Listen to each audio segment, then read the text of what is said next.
Hi, my name's Dan. Welcome to the Valhallagames podcast. What follows is the first podcast in a series. We hope it's going to cover a number of game systems, events, and various hobby things that we hope you all find really interesting. So listen on, the first episode is about bolt action, but it also covers lots of things, including entry into the hobby, which could be carried over into a few different hobbies. And we really hope you enjoy it. Please subscribe, listen to some more.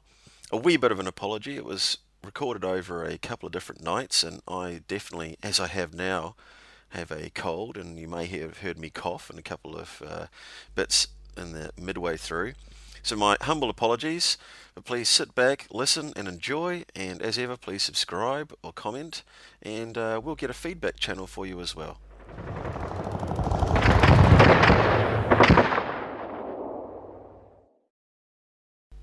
Right, that seemed to work, so apparently we're recording now, aren't we? Yes, the wonders of modern technology. I am in Australia, you're in New Zealand, and yet we are together doing our first podcast. We're one. We're like two mini lion robots joined together to make one giant lion robot defending the universe. Yes, that is a scary thought. So, Dan, what are we here to talk about? Well, I figure this is probably a welcome to the podcast with no name, as you've so aptly named it at the moment. I guess first thing you probably want to talk about is, we're here to talk about bolt action in this one, that's for sure, and probably the best way to get into it is telling these lovely listeners who we are and what we play in general, and probably how we got into bolt action. So, how about you start, Rex? All right, so I'm Rex, and I'm relatively new to wargaming. I've done a little bit of dabbling, but now I've taken the hook, line, and sinker, as they say, for bolt action. In fact, I don't really play wargaming a lot, but I tell you what, it fills a lot of my daytime brain space, that's for sure. And even when I'm not playing, it's a good opportunity for that mental gymnastics and a chance to think about things. So I got into wargaming, I guess, very early with just pen and paper, doing some crazy stuff as a wee child, and then as I got to be a young adult, I got into Dungeons and Dragons, and that lasted me for about 5 or 6 years. And then a few years ago, I saw the show Band of Brothers, right? So the American Airborne. Having a bit of a holiday across Europe in the Second World War, and as I saw that episode, I don't know if you remember it or not, but where they were attacking some flak guns, might have been 88s, just maybe first day or second day after D-Day, and they did their super planning, and this guy ran and that guy ran and this guy covered that guy, and then they threw some grenades, and then I went across the thing and then afterwards, at the end of that, they said, and this maneuver was shown, is now taught at the military academy.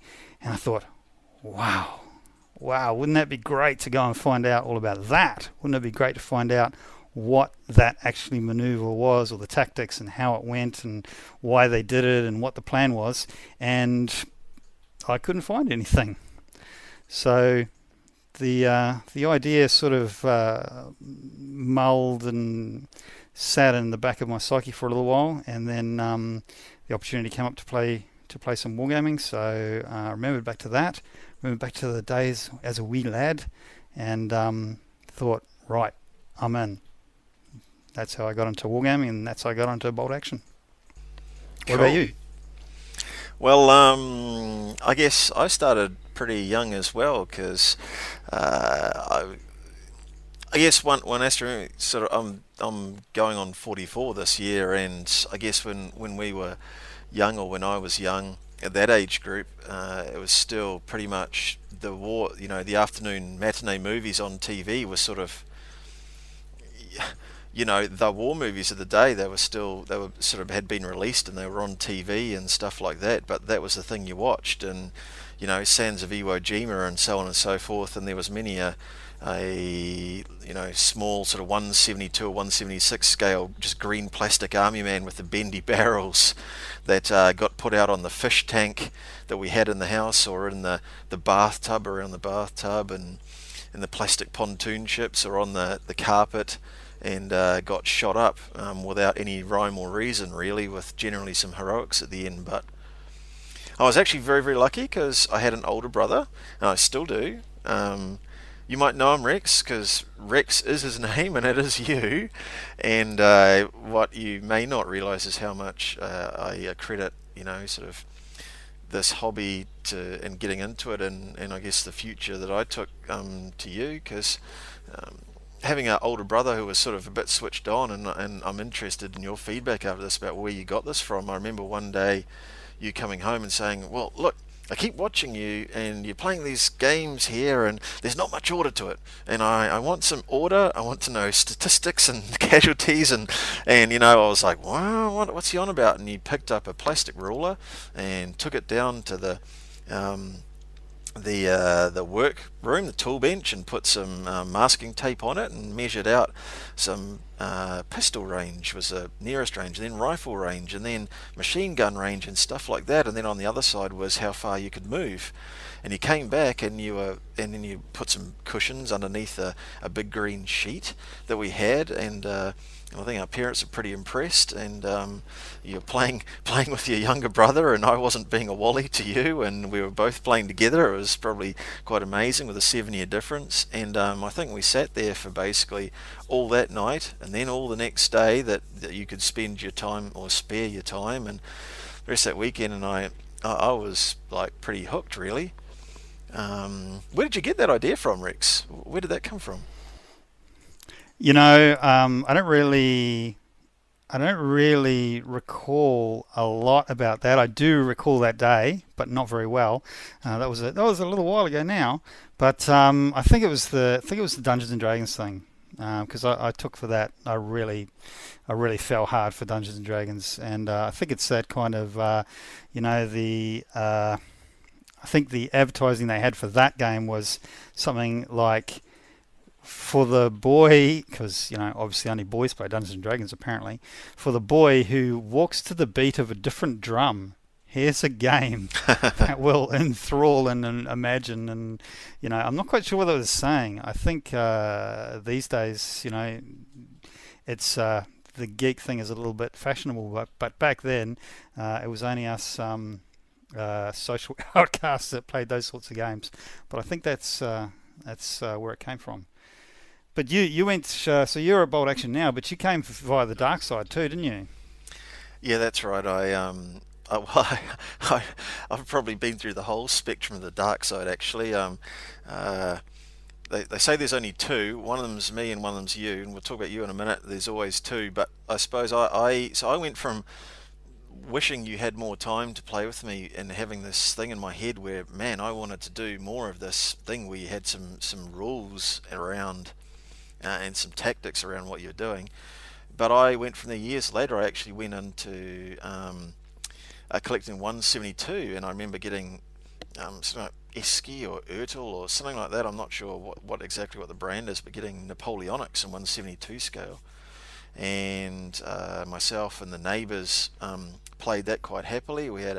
I had a British Army at Waterloo, and he had the French.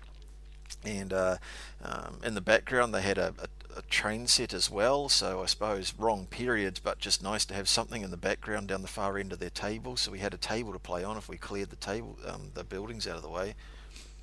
And yeah, we had loads of fun of that. And again, he was hooked when I showed him. We take this ruler and we do this like simple thing. I didn't have the same ruler, but I had the same. I forgot a lot of it, but I sort of worked it back in, and we were creating our own rule sets, really. And at that time, we couldn't really get our hands on too much.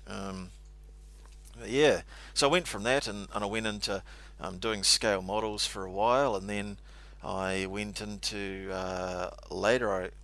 I when I picked it back up again in about 99. I was really, really switched on by the fantasy side of things, because I too Oh, had. heck. I Here comes the dark side. yeah, yeah. I too had played Dungeons and Dragons, inspired by you.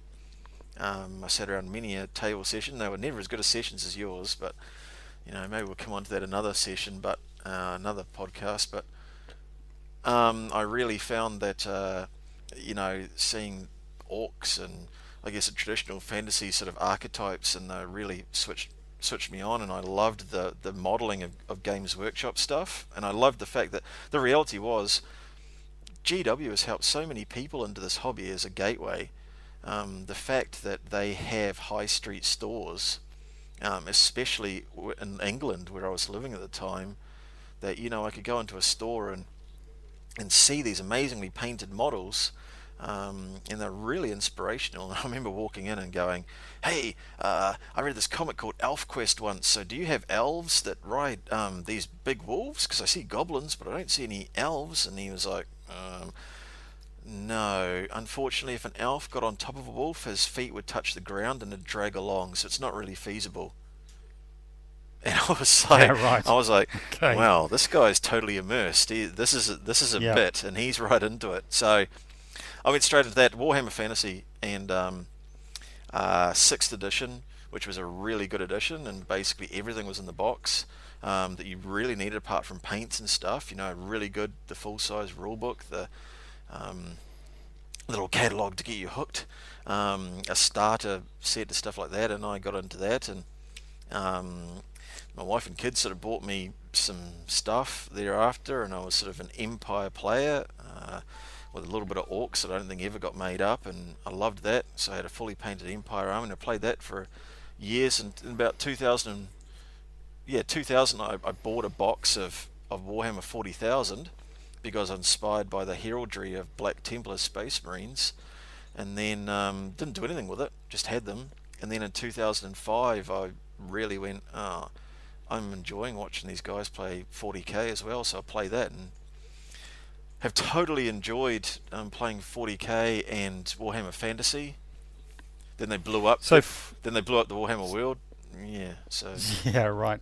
So 40k is a skirmish game, isn't it? Whereas Warhammer Fantasy is like um, a unit game, correct? yeah, that's right. So at the time, So and for a long time, Warhammer Fantasy was a ranked up with some skirmishing units, but was basically a ranked up unit that gave bonuses for attacking on sides and rear, and you had the additional problems of movement and moving and rank and file and stuff like that. Whereas 40k was sort of move and shoot sort of freely in any direction. yeah, that's interesting. And you obviously realise that when I say the dark side, I'm just having a go at you. The advantage of the Games Workshop stuff, which I think is a really great segue into our next podcast point, is that when you buy into Games Workshop product, you're moving from, hey, I've got a couple of mates that are putting some soldiers on the table, to you're actually buying into a system which is bigger than yourself, and that gives you the opportunity to not only have other players, availability of other players, but also have availability of other clubs or shops or all sorts of things from there. So that's I guess a big advantage of buying into a system as opposed to just a rule book manufacturing guy, which may or may not even be a better rule set than what the system is. So it's really interesting you brought up, talking about a system, and yeah, I agree. I think it's a potential, better chance of getting a game if you get a pickup game if you turn up to a club or somewhere like that. One of the reasons why I really wanted to play is because I think it's sort of a happy medium between, I guess, heroics and the heroic game. Sort of somewhere between fantasy and 40k is that sort of heroic link, and it's a pure gameplay and historical, really. I One of the things which I noticed playing next to people who are playing historical games is that we have a bad sort of opinion of each other. The people who want to play space elves, have the bad rep from the guy who want to play historical. But the guys who play historical, every now and then I'd look across and I'd see people playing Flames of War or a homebrew system or something like that, and especially Flames of War or really intense, maybe 20th century game, and it sort of looked as if someone had just killed their grandfather, at a dice roll because they were playing my granddad's regiment and battalion, and the dice roll went against them, and they look bitter and twisted occasionally. And somewhere in between that, I think there's like a link. Maybe it's a gateway to historical from 40k and fantasy, and the fact that you can tailor your lists. It's got a point system. Some people hate both those things. Some people say there's too much flexibility and too much freedom, and we'll talk about that probably again in a minute. I know you've got some points on that, but maybe it's a gateway into playing historical that's a little less serious from the people's point of view that maybe want to transition or are refugees from other game systems. What do you think, Rex? Yeah, that is interesting. I mean, ultimately, it's a game. We're doing it to have fun. So if you're not having any fun, stop playing. But yeah, I've seen certain game systems, without naming any names, where the guys always seem really angry, and take it really seriously. But it's one of those chicken and egg things. I wonder, or I surmise, do those people get attracted to those really complex game system where it's all about the points and all that, or is it the other way around, like which attracts which? But at the end of the day, I think Bolt Action has, from what I've seen, been generally a pretty fun sort of a group. Guys happy to have a heroic dash across the table and roll some dice and Yeah. die in a hail of bullets and still come up smiling. So maybe at the Grand National Tournament or something like that, then it's a bit different. But yeah, from what I've seen and from what I've heard on podcasts and that, it's a friendly game. So yeah, I really like it. Yeah, definitely. I think that's a really good point. And some people who prefer maybe a simulation and feel that their game system, their favorite game system they play, is more realistic because of X. That may or may not be true, because their system actually may fall down in Y, in realism. But who am I to say that? I haven't played them all, but certainly from the outside and then coming into it, it definitely seems to sound what you're talking about. I think one of the problems that people may rightfully point out is that in Bolt Action you can certainly play in the open, the sort of generic reinforced platoon selector. You can definitely choose units next to each other that did not come anywhere near each other in the war, and from completely different years, completely different theatres, completely different, types of unit, and playing them right next to each other, and that I can definitely see what people are coming from. The historical players, they are very, they can be skeptical. Sorry, but I think on the other side of things as well, I think a lot of the game systems have prescribed selectors, like prescribed choices. You will take this and this, and you have these options and support, or you will take this, and this. I think that in some ways, you can sort of spoon feed people. So I find that Bolt Actions is really good mix between, you can dabble and learn in a positive environment that maybe something didn't go with each other, and maybe if you get switched on by the historical aspect as well, you can actually use it to learn. And I think there's actually quite a lot of freedom in a lot of the lists to actually, because it's a platoon level game, and something like Flames of War, is probably a reinforced company, really. But because it's a platoon level game, you can actually find instances on an old reel, an old magazine, old photographs where using a generic platoon or a reinforced platoon that maybe people, in a selector that people are skeptical of, but you can actually go, well, actually, no, here's some pictures in this theatre at this time, and they were driving this, you know, Canadian military pattern truck in the New Zealand Army in Italy. And you can put it together, and it actually, so in some ways it can be more historical, but on that real micro sort of level where you're supposed to be operating at, which is a platoon. Yeah, I'm looking forward to fielding the Fallshirmjager bear from that classic photo where Fallshirmjager are lined up and they've got a bear. I don't know the story behind it, but I'm looking forward to that because after all, if I can show a black and white photo from 1943 or wherever where there was a bear there, I think I should be able to field the bear. Yeah, man. Like I heard the Gestapo were actually on the hunt for Wojtek, the Polish bear, that the Poles had, I think, in Italy, because it looks as if maybe he turned traitor or something. They really wanted to have a word, um, and get him over to the German side prior to that picture. So they must have abducted him or something.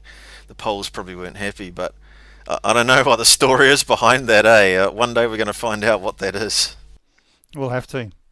Yeah. So I guess for the why of bold action, why we've decided to play, for me, it's World War Two. Enough said. End of story.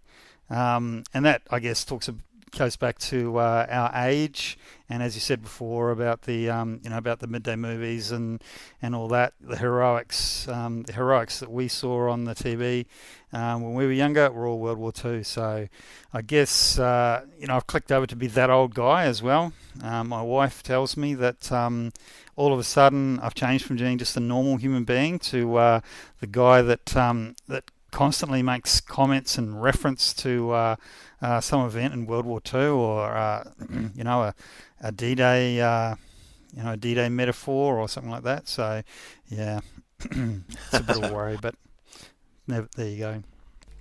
Well, you have a connection when you're sort of our age because you're one generation closer to people, I suppose, who fought in the war. And our grandfather, fought in the Second World War, and he went literally all the way through it with the New Zealand Army. And I don't know if you know this, Rex, but I actually did some research for you, so hopefully you're going to be surprised. So our grandfather volunteered at the start of the war. Yeah, go on, Rex. I expect to see this in book form with photos and references to other material.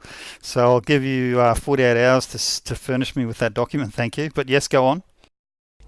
I mean, when he joined up in '39, and they were all volunteers, Second New Zealand Division, he a lot of people don't realise, but after the not the Mediterranean, after the desert, and the New Zealanders decided that they were staying in theatre and going on in the Mediterranean to Italy, the Australians withdrew and took their troops back in the Pacific, and thank God for all of us.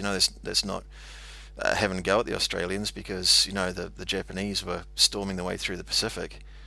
But the New Zealanders, of course, the people who've been fighting since '39, were actually sent home on a furlough. And when the troops got back to New Zealand, a lot of things went down where they saw people who were supposedly in vital jobs for the war effort in New Zealand. And our grandfather actually volunteered to go back, and he was only one of only 1,100 men who actually went back that had been through the war at that stage all the way, and then he finished out the war as well in Italy. So That is interesting. That's a pretty small number, and we have to, for those who might be listening and didn't realise. So, they went to the desert. His unit went to the desert, went to Greece, withdrew from Greece, went to Crete. He was one of the last men off the last boat off Crete. Went back to the desert, went all the way through the desert. So it's a pretty close thing to have, diary stuff and have him just, a generation away. And I never met him, but, that's just our age group, as you said. Yeah, and that so our grandfather was Jack Stevens, and what rank did he finish up at? He was a lance corporal. He didn't want to get any higher than that, but he was in a 22nd Battalion in the in 5 Brigade in the 2nd New Zealand Division, so infantryman. Okay, well, if anyone's got any information about those units, we'd be definitely keen to hear it. But yeah, I guess it's a lot realer for him than what it is for us. But it's still a good fun game, and I think, as you've alluded to before, increasing your playing the game also increases your interest for the knowledge. Yeah, definitely. So, what? I mean, so that's bolt action, and he's obviously pretty keen, pretty thirsty. So you've chosen, I guess, a really interesting army to start with. So what have you gone with? So, well, firstly, I could be a bit of a magpie in terms of plastic and lead, but my primary army at the moment is Fallshirmjager. Somebody told me, I don't know who that might have been, that Fallshirmjager was a good army to start with because they were present for a lot of the war.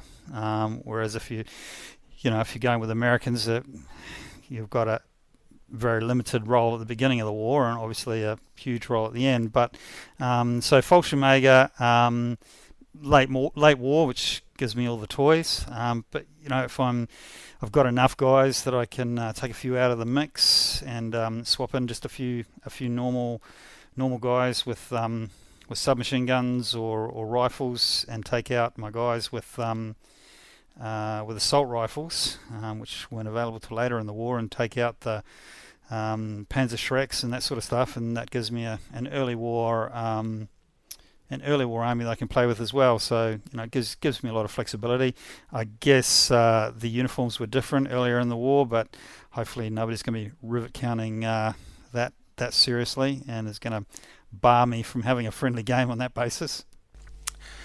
Nah, definitely. I think people enjoy seeing them on the battlefield, and Fallshirmjager really were the Führer's fire brigade. They were wherever they were required. They were sent there, and hugely respected by their enemy as well as their own side. But it's amazing the places they turn up when you look into their history. They really were pretty much everywhere in Europe and the Mediterranean. They'd turn up, and to also be able to play them in small scale sort of set piece scenarios, as the commandos, Scorzine's men, and some of these special operations as well, like rescuing Mussolini and all these sorts of things, and maybe smaller scale like taking the bridges and the Low Countries and everything. They've got an amazing repertoire of periods and theatres you can choose from, haven't they?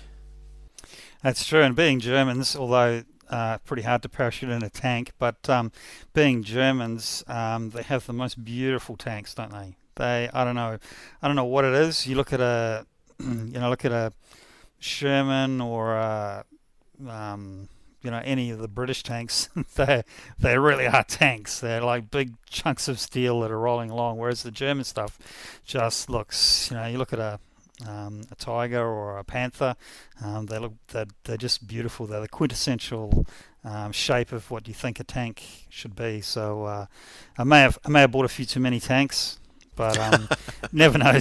I might be able to play tank wars one day. Probably got enough tanks to play both sides already, but there you go. Yeah, for sure. So what are you collecting? Well, we'll come on to that in a minute, but I think just talking about your tanks, there's loads of opportunities to play Fallshirmjager right next to tanks, eh? I mean, if you look even right at the Battle of the Bulge, the Fallshirmjager were heavily involved in Piper's forces, making the drive through the the Bulge there all the way. So there's loads of opportunities, and I guess they were in Tunisia as well.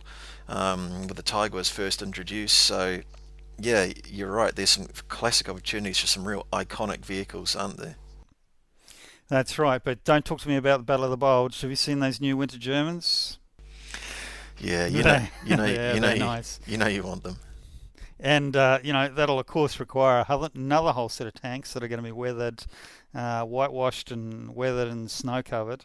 And I'll have to buy another box of Fallshirmjager so I can do snow bases. And then there's the snow-covered buildings and the snow-covered battle mat. So you're talking about another $500 worth of stuff there. Well, I'm doing all right because I actually have a snow mat already, and the trees and everything as well. So I'm packed away. It's currently in Hamilton at the moment at a friend's house. So who knows what we might get out? All you need is that small army, Rex. Yep. I think maybe interchangeable basing with magnetized bases, so you can change them out for every single terrain. You can have desert bases, and then because obviously you can't. You it would be the inexcusable sin to play your guys with the wrong bases on. Yeah, But exactly. anyway, tell me about British Paras. Yeah, so that's my first army. Um, I returned the favour, and my brother was determined I was going to play British Paris, British Airborne, so got me involved with those. As again, oh, just get a few so we can play a game. I'm like, okay. Famous So last words. yeah, yeah. So I have created a unit based around quite a specific action, I guess. Um, Paras again, the reason why I chose those guys is because the British Airborne again were involved in a lot of actions. Obviously, they weren't at the start of the war, but they were in the desert, Tunisia. Came up against their foe, the Fallshirmjager. So here we got some wins already here, some potential. In Sicily, then of course really famous actions throughout Europe, and some lesser known ones too, like the crossing of the Rhine. 6th Airborne Division was involved at in the plugging the Bulge, the Battle of the Bulge as well in the snow. People don't realise that too. So again, a lot of coverage with the Airborne, and I created an army around the 2nd Parachute Battalion during Operation Market Garden, and the force that was at the bridge, and A Company around that. So You know how that ended, don't you? yeah, I saw the movie. Yeah, I know how it ended. I know it ended, but actually, maybe we'll talk about it one day. But my force commander is sort of based around Lieutenant J.H. Greyburn, holding in his remnants of A Company and an attachment sort of at the bridge, and one of the two recce jeeps that have been recorded as actually making it through to the bridge, which a lot of people don't realise. Major Goff actually made it to the bridge in one of the recce jeeps, and there's one other that made it there as well. So I guess one jeep is representative, probably as on a platoon scale, as being there. So Yeah, that's great. And what a good movie. A Bridge Too Far, eh? yeah, it's awesome. It's awesome. Not as good as the book, it has to be said, but it's fantastic. And look, almost everything that's in there is accurate. Some things are condensed, some things are exaggerated, like the surrender. Although there were offers made that were turned away, but some of the things that were together, I think Cornelius Ryan, who you know um, just basically did a fantastic job with the book. Like one of the big shames I think is that the character of Major Tatham Water and Lieutenant Greyburn actually being a composite character for the movie, which is a real shame because both of them deserved their own story in their own right, especially Lieutenant Greyburn having won a Victoria Cross. Deserved his name to be on it if anybody was. But Yeah, and what did you think of the new, or not so new now, but the new character minis for Bolt Action for that campaign?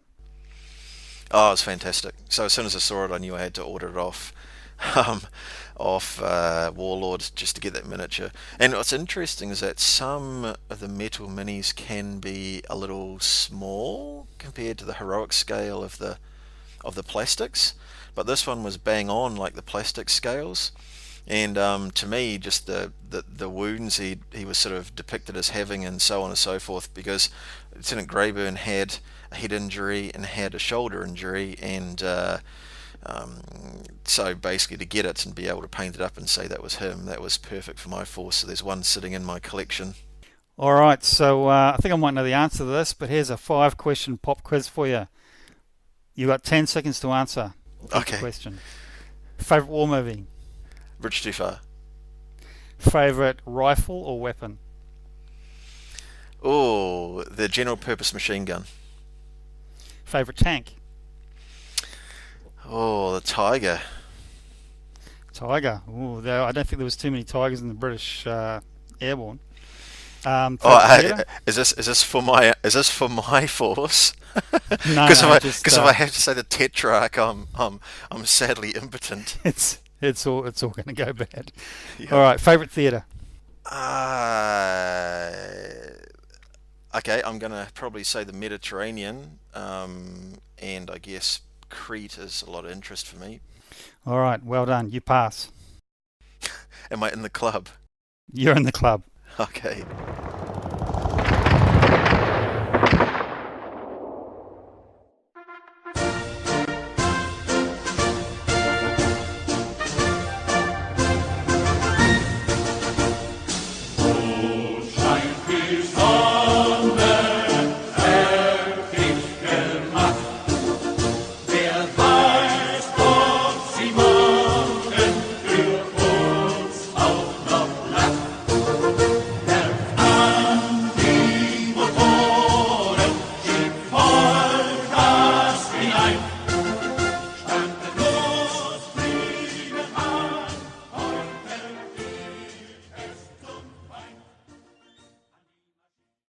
So just talking about the list, really. So I guess what's in your 1,000-point list then, Rex? I guess we've chosen 1,000 points to sort of be our gateway into it, because it seems to be a pretty standard sort of size. What have you sort of chosen, and why? I mean, you don't have to go too specific, but maybe just give a bit of a broad outline of why you wanted some units in the force you wanted to play for the first time. Sure. So at the moment in front of me, I've got my 750 point list, but if I figure that's doesn't have a vehicle, so by the time I add another vehicle, you're talking about 1,000 points or something like that. A couple of extra guys maybe, but this is my 750 point list. Got obviously a lieutenant, second lieutenant, because being Germans. I get the extra dice for the snap to action, so I don't need to go to a first lieutenant to get that extra dice. And then I've got one extra rifleman. So that was your factory default lieutenant, was it? Yeah, just your garden variety. And then one rifleman just to soak up those those shots, and hopefully keep them alive for a little bit longer. Doesn't work too well against your snipers, but anyway. So that's my officer, and then I've got 3 squads. So I have first squad of 6 guys. Fallshirmjager we're talking, obviously. 6 guys and an NCO. My NCOs just all have a SMG. That's how they're modelled, just to differentiate them a little bit. So my 6 guys, I've got maxed out the number of light machine guns. You may say cheesy, but I say historically accurate. Some sneaky cheese. Yep. So the Germans have the Hitler's buzzsaw rule for that extra dice for the light machine guns and the medium machine guns, but that extra dice doesn't really make a huge amount of difference compared to standing in front of a bolt action rifleman, and I don't think they're probably overly accurately representing the carnage from a light machine gun or a medium machine gun. So I've gone for the full complement of 2 LMGs, and then just in my first squad 4 rifles. and a couple of those are loaders, of course. So I've gone with that as my my kind of long range squad. So they're the guys that I might put out on the flank, knowing that they might not be able to get in too close, being only a 6 or 7 turn game, and I need that long range to be able to get that happening. I've also gone for a Panzerfaust. It's a one-shot weapon, but it does give me some anti-tank. So each squad has a Panzerfaust, and that prevented me from needing to spend the points on, say, a Panzer Schreck team, which inevitably are just always in the wrong place for whatever reason. And again, in a 6 or 7 round game, by the time you try and run them across the field, that's 3 rounds gone, and then you don't really get much impact for your points. Yeah, they're just so cheap. The Panzerfaust are just so cheap, and they're just so worth it. If you're playing in the period and can justify them, it's just such a good option. Yeah, and so this is my late war list for a recent D-Day themed event that I went to. So that's why I've got the late war stuff. Second squad, full squad, 10 guys in total. So again, NCO submachine gun, and being a full squad, that gives me what is that rule? What is that rule that gives me? So that at full strength, that's it. At full strength, that's the one. Yep. So you get to re-roll your reserve rolls, and also until you take a casualty, your order tests. Yep, so I knew what it was, I just couldn't remember the name. So they're a bit of a mixed bag. They've got, again, 2 light machine guns, a couple of loaders with rifles, 4 submachine guns, and 1 extra guy with a Panzerfaust and a rifle. So normally I try to go for assault rifles because I'm Fallshirmjager, I get that option, but for this game with 750 points, I just didn't have the points to be able to do it, and keep the number of guys that I wanted to have. Squad 3, so this is the leftover. So 6 guys in total, 4 rifles, 1 light machine gun was all I could afford points wise, and the NCO with a submachine gun. So as well as that, medium mortar team. Love my medium mortars, although don't seem to be able to hit anything these days. But if you do hit, it's pretty good damage. And a spotter for them. Sniper team. And artillery forward observer. And that's it.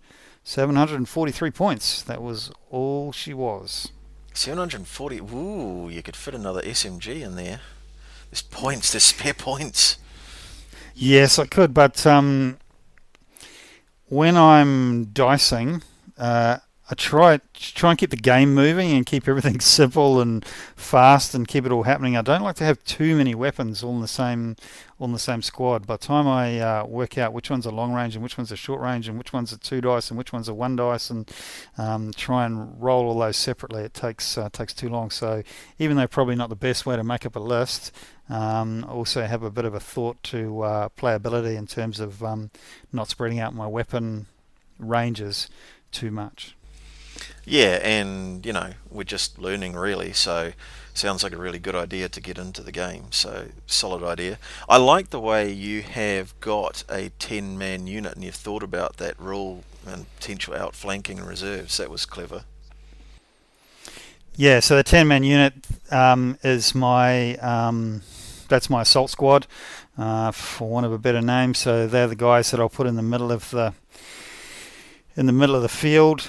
So that they've got less distance to travel to get into assault range, either left or right, or straight up the centre. And so those will be the guys that bring the submachine guns to bear on the enemy, and being 10 of them in total, and with the submachine guns having the stubborn rule, that gives me a pretty good chance of winning an assault, except maybe against British Paris for some reason. Yeah. It's pretty realistic for you to have the two LMGs new units though, so that's pretty good. And I noticed that when you're talking about the your mortar, you said you didn't really hit too much, but I find myself, and I'd be interested in your opinion on this, that it's not so much actually hitting something with the mortar, it's actually ranging in. Because you are going to get things that move over 3 inches, and the objective rule is within 3 inches of an objective, and just getting people to move with them, fixed teams, can be a real game changer. What do you think? Yeah, that's right. The other thing that I find is having a weapon like that, or a tank, or any of those, anything that's got that, I guess that fear kind of aspect where unnerves your opponent, especially mortar shells or artillery coming in from from some unknown location. It keeps you somewhat in control of the battlefield. So once you start dropping mortar shells, that's really the key for that unit to move on. So you're in control. You're dictating what happens with that unit. Well, that's the theory anyway. Yep.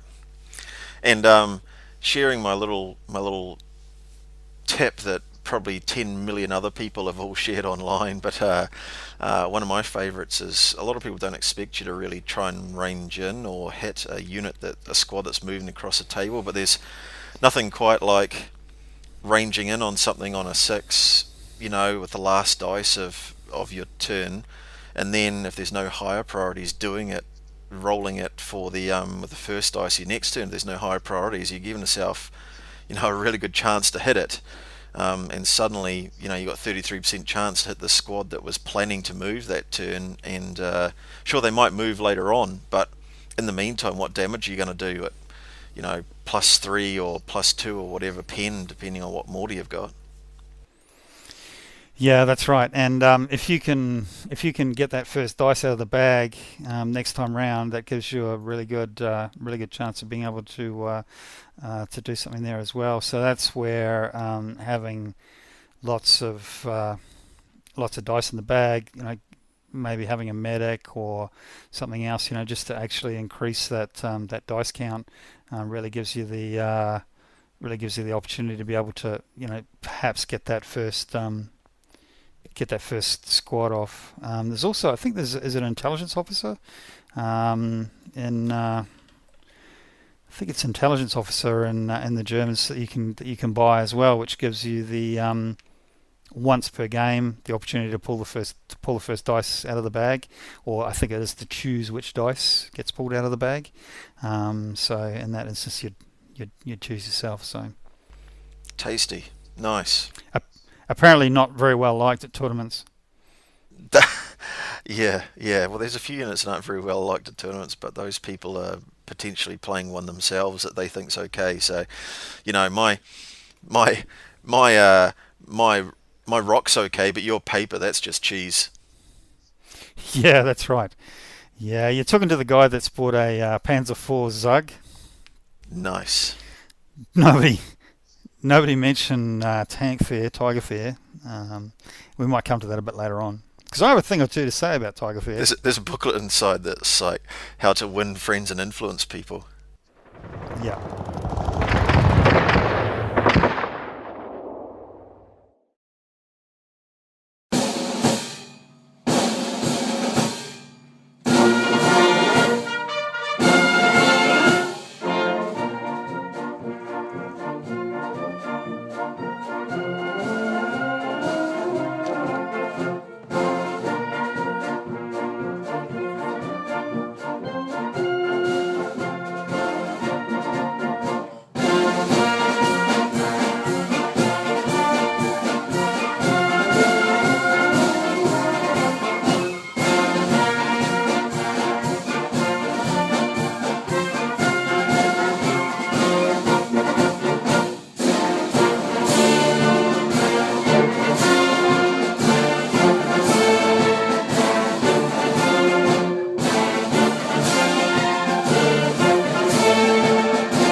So what have I got going up against me? Well, you're probably used to this list by now, but I guess I picked up the army box, and the guide on the outside for the British Airborne was actually pretty good, and I've sort of evolved and honed things from there. So what I've been playing as a bit of a standard list is a lieutenant, a full lieutenant, and one meat shield body. I mean radio operator, one body to go with him. And the reason why I've chosen him is obviously the two order dice is really important, and you've focused on that for your second lieutenant. But I have found that with the pin mechanic and really keeping you guys going, in my most successful games, I've kept them in the midst of the action really, and the +2 of a first lieutenant as opposed to +1 of the second lieutenant, even though you've got the extra dice, I actually think that multiple times per turn it's actually useful over and over again, as opposed to just the +1 would be for the way I play my guys. Yeah, that's one of the things that I noticed about playing you is that you really, really, really make good use of that officer, like scary, and for me it's an afterthought. I pull out of the dice and I go, who shall I give this to? An order dice. I think, I should probably give this to my officer. Hang on a second, all the guys around him have already been given dice because I've completely forgotten about them. But with you, it seems to be the mainstay of what you're doing, which is pretty historically accurate, I guess. When guys just running around doing their own things, almost as if you know a thing or two about it. Yeah, potentially. Who knows? So I've got that. That's my headquarters. That's my commander. My infantry squads. I've got a 9-man paratrooper squad. I've got maxed out SMGs in there. I've got so that's 5. I've got an LMG. So I'm paying that tax, so to speak. My Bren gunner's in there. I've got a 7-man squad, also high in SMGs. That squad does not have an LMG in it. And I've sort of modelled those guys as having taken a few casualties actually, and they've got captured weapons and stuff on them, small arms.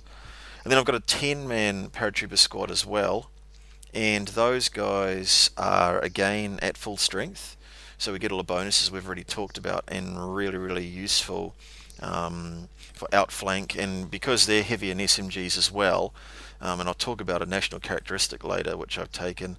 I find them really, really useful. Obviously, they may outflank if it's whatever, or coming from reserves. They've got the at full strength rule. The heavy in SMGs to get into combat. I have, of course, got the free artillery officer, forward artillery observer, which, despite what people think, is realistic in Market Garden because they had them. Now, how much artillery they then later called in is up for debate, but they were included in their Orbat. I have got a MMG team, and I have got a medium mortar and a spotter. I've got a recce jeep with a single MMG on it. And I have got the 6-pounder, which is incredibly versatile, a small HE, but that thing packs a real punch, being a medium anti-tank, +5 pen, really, really versatile and great, that can be dragged around the table as well and doesn't need a tow. What's the range on that thing? Ooh. Okay, so that was all off the top of my head, and perhaps 72, I think. Have you got a... All right, we'll come back to that. The thing I noticed about that anti-tank gun is it's always seems to be, whenever I play you, it's always in the right place or the wrong place, as the case may be for me. It was very I don't know, just very difficult to get out of the way of. It just seems to be everywhere. Everywhere I am, that thing is. So I don't know if it's your deployment placement or whether it's the range or some combination of, but yeah, very difficult to fight against for some reason. Yeah, yeah. Well, maybe we'll talk about that in a wee bit. I guess what I try and do, and um, I also have a sniper team and a Piat team as well, which sort of roam around in a flamethrower. So I have got, I've got. They're all veterans, obviously, apart from the Ford Artillery officer who can't be a veteran, which is yet another anomaly actually for the Airborne. But anyway, um, but that fight, having those ability to take those couple of small teams as well, keep some dice in the bag, which you referred to earlier. While I still have a veteran force, and I've got 12 dice in the bag, which is really good. And when I deploy, I really try and find a field of fire for that gun, Rex, so it can do something. Maybe out in the flank, so it's got shots across the table and has a nice wide field of fire as well. That's my sort of principles when I get it on the table. Yeah, it's definitely working. Yeah, yeah. But one thing I did find is I actually had a light mortar in my list for the same reasons. I guess I had other sort of small teams, but I had two MMGs on my recce jeep, and it made it more realistic to the theatre and more accurate to the theatre by cutting it back down to one, and that freed up some points to change the light mortar into an MMG team. And we have a lot of complaints about MMGs out there, and I do find generally the recce jeep is, well, it's a double-edged sword. The recce jeep's great because you can get into positions and you're like, wow, it's only this much more than a MMG team, and it's got the same weapon on it. But of course, it gets itself into trouble. You start thinking you're driving a tank with those things, as many people actually do in real life with a mobile weapons platform, and you put yourself in dumb positions, sacrifice it, drive forward, think you're going to shoot everything up like Beirut machine guns, and find that you're a smoking wreck because you've been ventilated from about 10 different directions 2 seconds later. Yeah, yeah, they punch pretty hard, but they can't really take the punishment in return for sure. Yeah, I mean a lot of people have a go at MMGs, and I think it's still an unsolved problem yet in the rules because they've got a dice added. Um, does that accurately reflect what they do in the game? Probably not. But then we start talking about adding people's solutions or potentially giving it an extra pin if it hits. But then I think that people think that machine guns probably pin people in a terrified state much more than they actually do. And if you look back through history and right up to the modern day, doesn't matter what sort of weapon system you've got, that they're only .303 wide angry lead hornets, or 7.92 millimeters wide angry lead hornets, or whatever at the time. And you can, with this lead in the air, there's hope, but you go to the range and see how many shots hit from a 5 round burst from a machine gun, and it's not that many. So they probably don't have the effect that a lot of people who may not have been in the forces think, suppressive wise. Yes, they're excellent, but not quite as devastating and shock, awe, and terror as people think. But maybe the real issue is maybe small arms fire is priced at 1 pip too high to wound on the dice and the mechanics for each ranking of troops. But then Right. inexperienced dying on a 2. So I don't know. I don't know. I haven't really thought that through yet, but I don't think that the extra pin is accurate either. Yeah, the I guess it's not designed to be an exact thing. It's designed to be indicative, and I guess what you're looking at with those pins is not hits, which is reflected in the rules, but it's suppression, isn't it? So not only does it deal with with hits or potential hits or likely hits, but it deals with just the idea that you might get hit. Wow, okay, there's a machine gun out there, so I'm not going to stick my head up. Yeah, exactly. Well, coming under effective enemy fire is the definition of that is I have taken casualties, or if I continue to advance, I'm about to take casualties. That is the reality.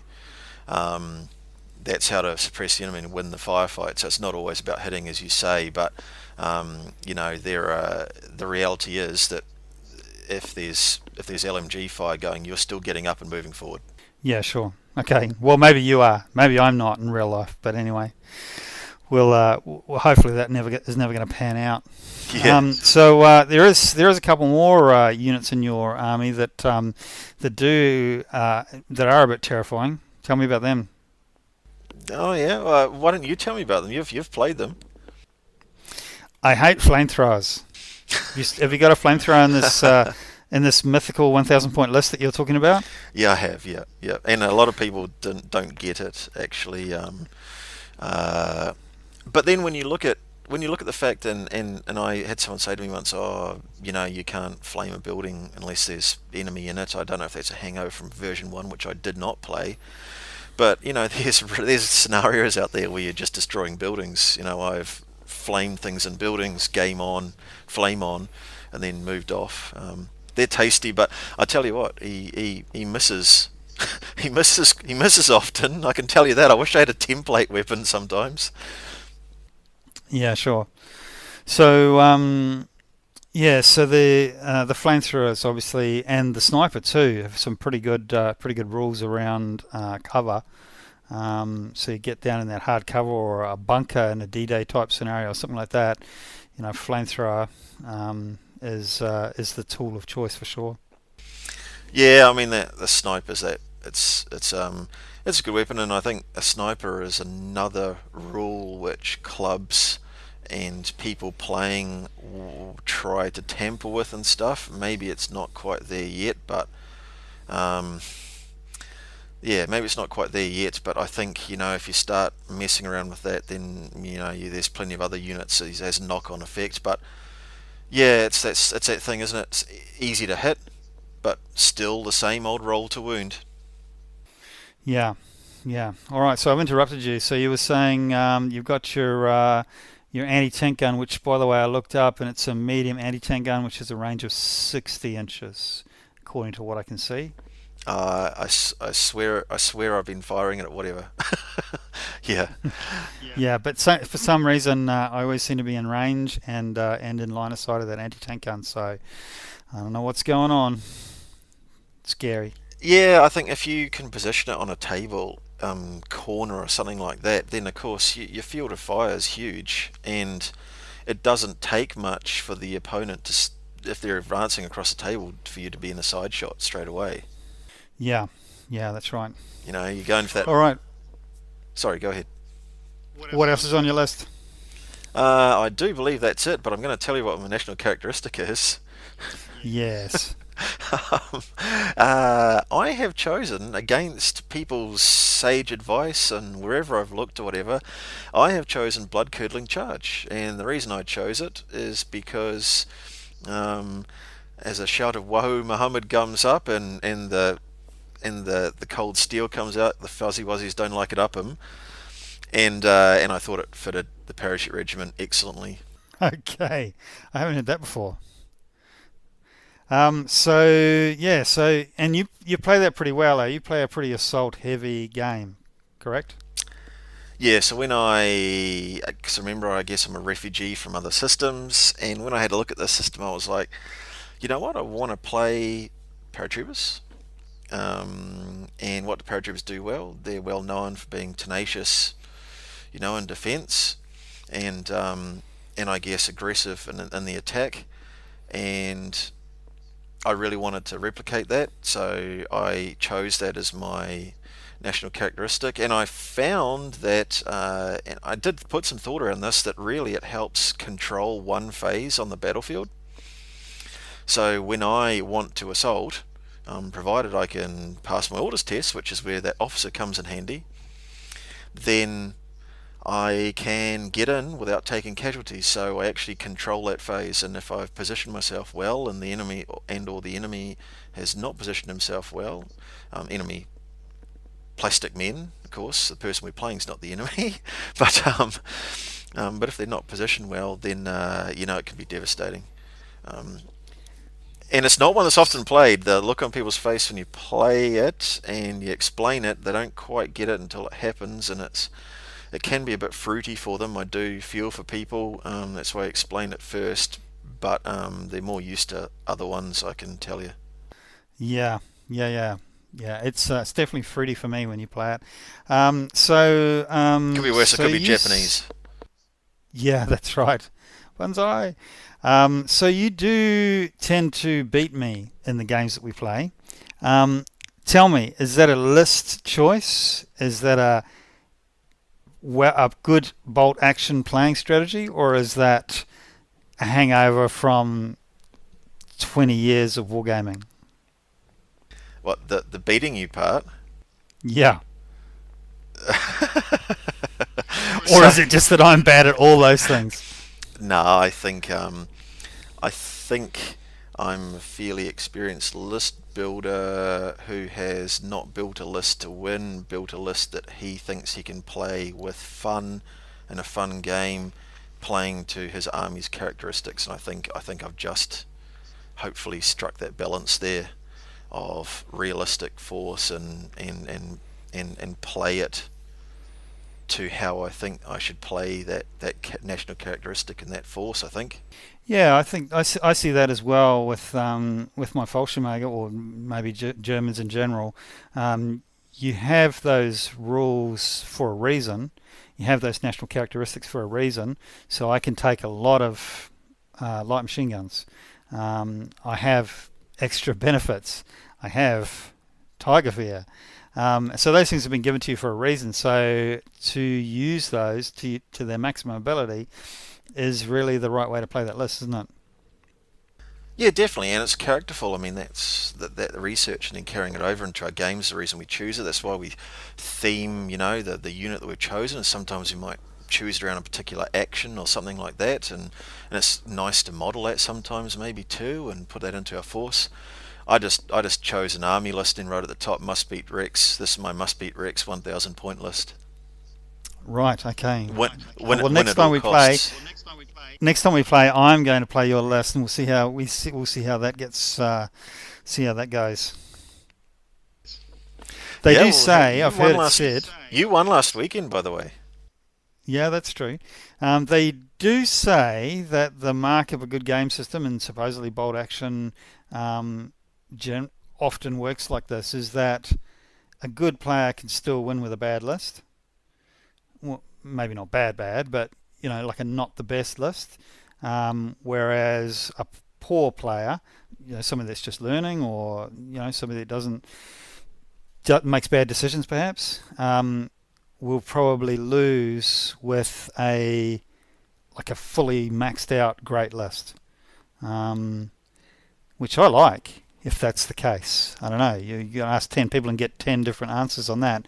But I guess what that's saying is that if that is the case, and if that's what you see playing out, it means that the armies are balanced and they're matched. And what you're actually seeing is you're seeing the best man win. Yeah, yeah, I think so. It's always interesting if you've ever done that situation where you will swap armies and play each other, like play one game against a regular opponent. Like obviously it's a fun sort of Sure. parlor game at home, and then you swap lists and play the other guys.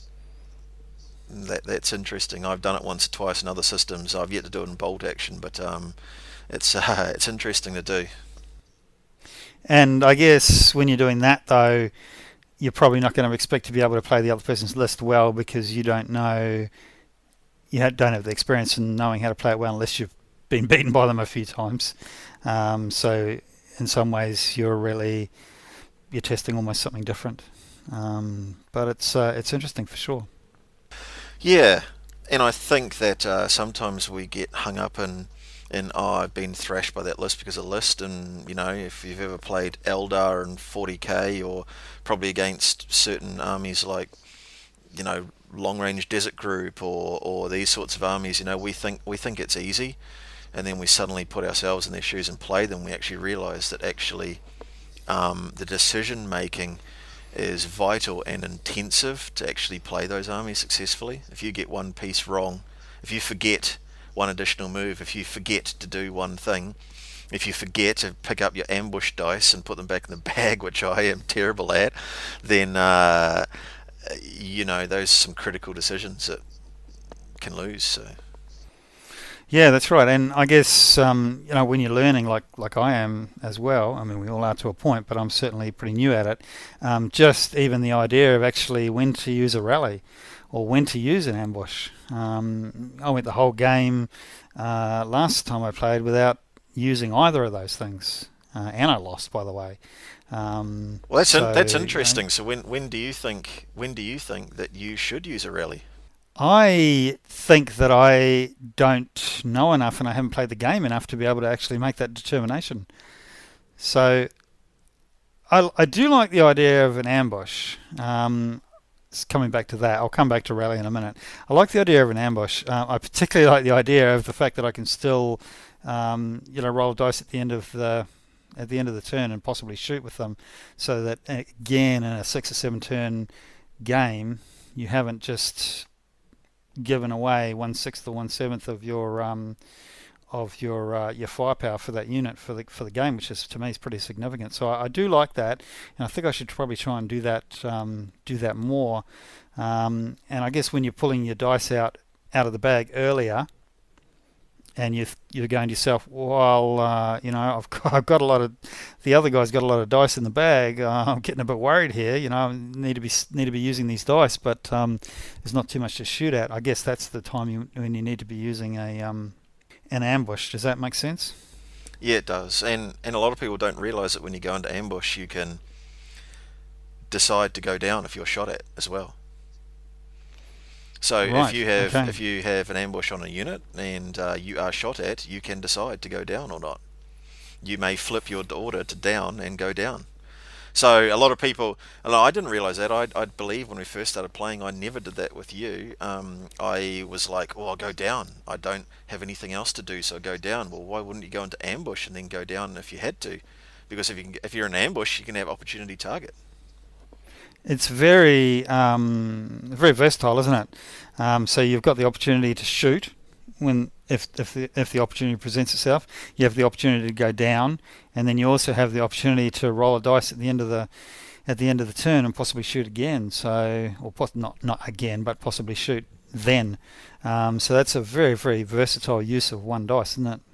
Yeah, definitely it is. And in the rally, so here's my thing for rally, which I'm still experimenting with, and I'm a noob, so someone can call me on this. So I'd be interested in people's feedback. But I think that people do not rally soon enough.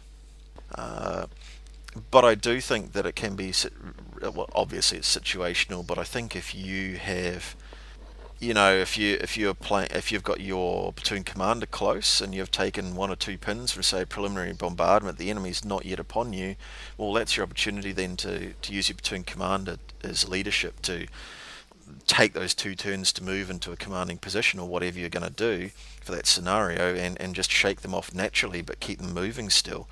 So yet again, another advertisement for why a platoon commander, that the officer should be close, in my opinion. What do you think about that? Yeah. Look, I just think I need to play that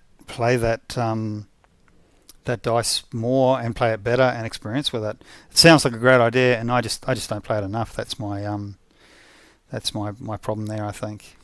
So maybe next game I need to concentrate on. I'm looking for opportunities to get pin markers off, one way or the other, and to work out what the best way to do that is, whether it be a rally or whether it be a move to regroup and hopefully not take any more pin markers in the process. So yeah, no, it's interesting.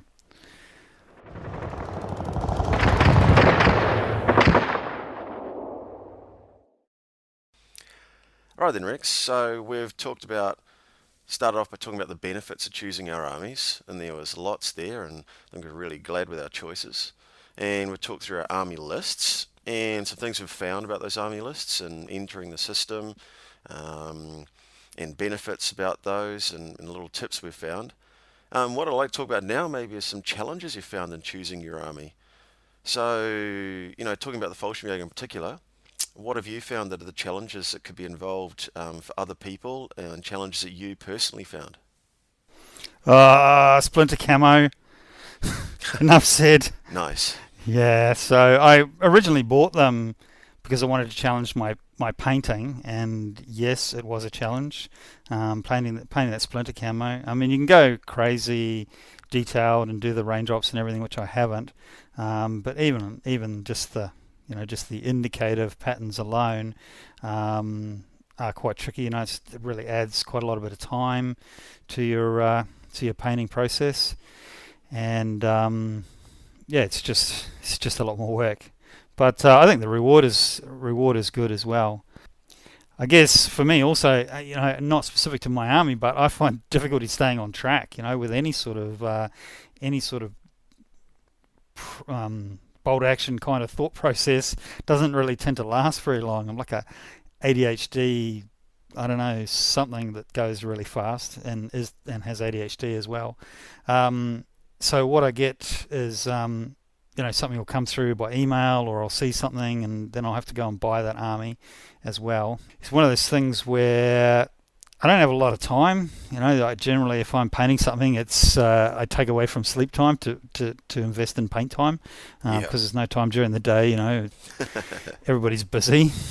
But what I'm finding is that if I don't have any time to paint or build, the next best thing is to buy something new. So that's probably a bad idea. No, I get that. Because you're going to do it. If you're going to buy it because you're going to do it. It's a great, it's sort of a great thing to keep you excited about, even though you don't have the time to invest in it at that moment, and you store the box away for later. Yeah, and then you end up with all these boxes stored away, and they've got to be stored in special places so that other members of the family don't find them for various differing reasons. And then you go ferreting around looking for that lost medium machine gun that you knew that you hadn't put together yet, and you find that you've got 3 of them, or you've got no medium machine guns, but you've got 3 medium mortars, because you thought you had one and then you put it away in that special place, and then you had to buy another one because you couldn't find it. So I'm getting a bit of that as well. But that's that's going off the topic of what do I find difficult about that army.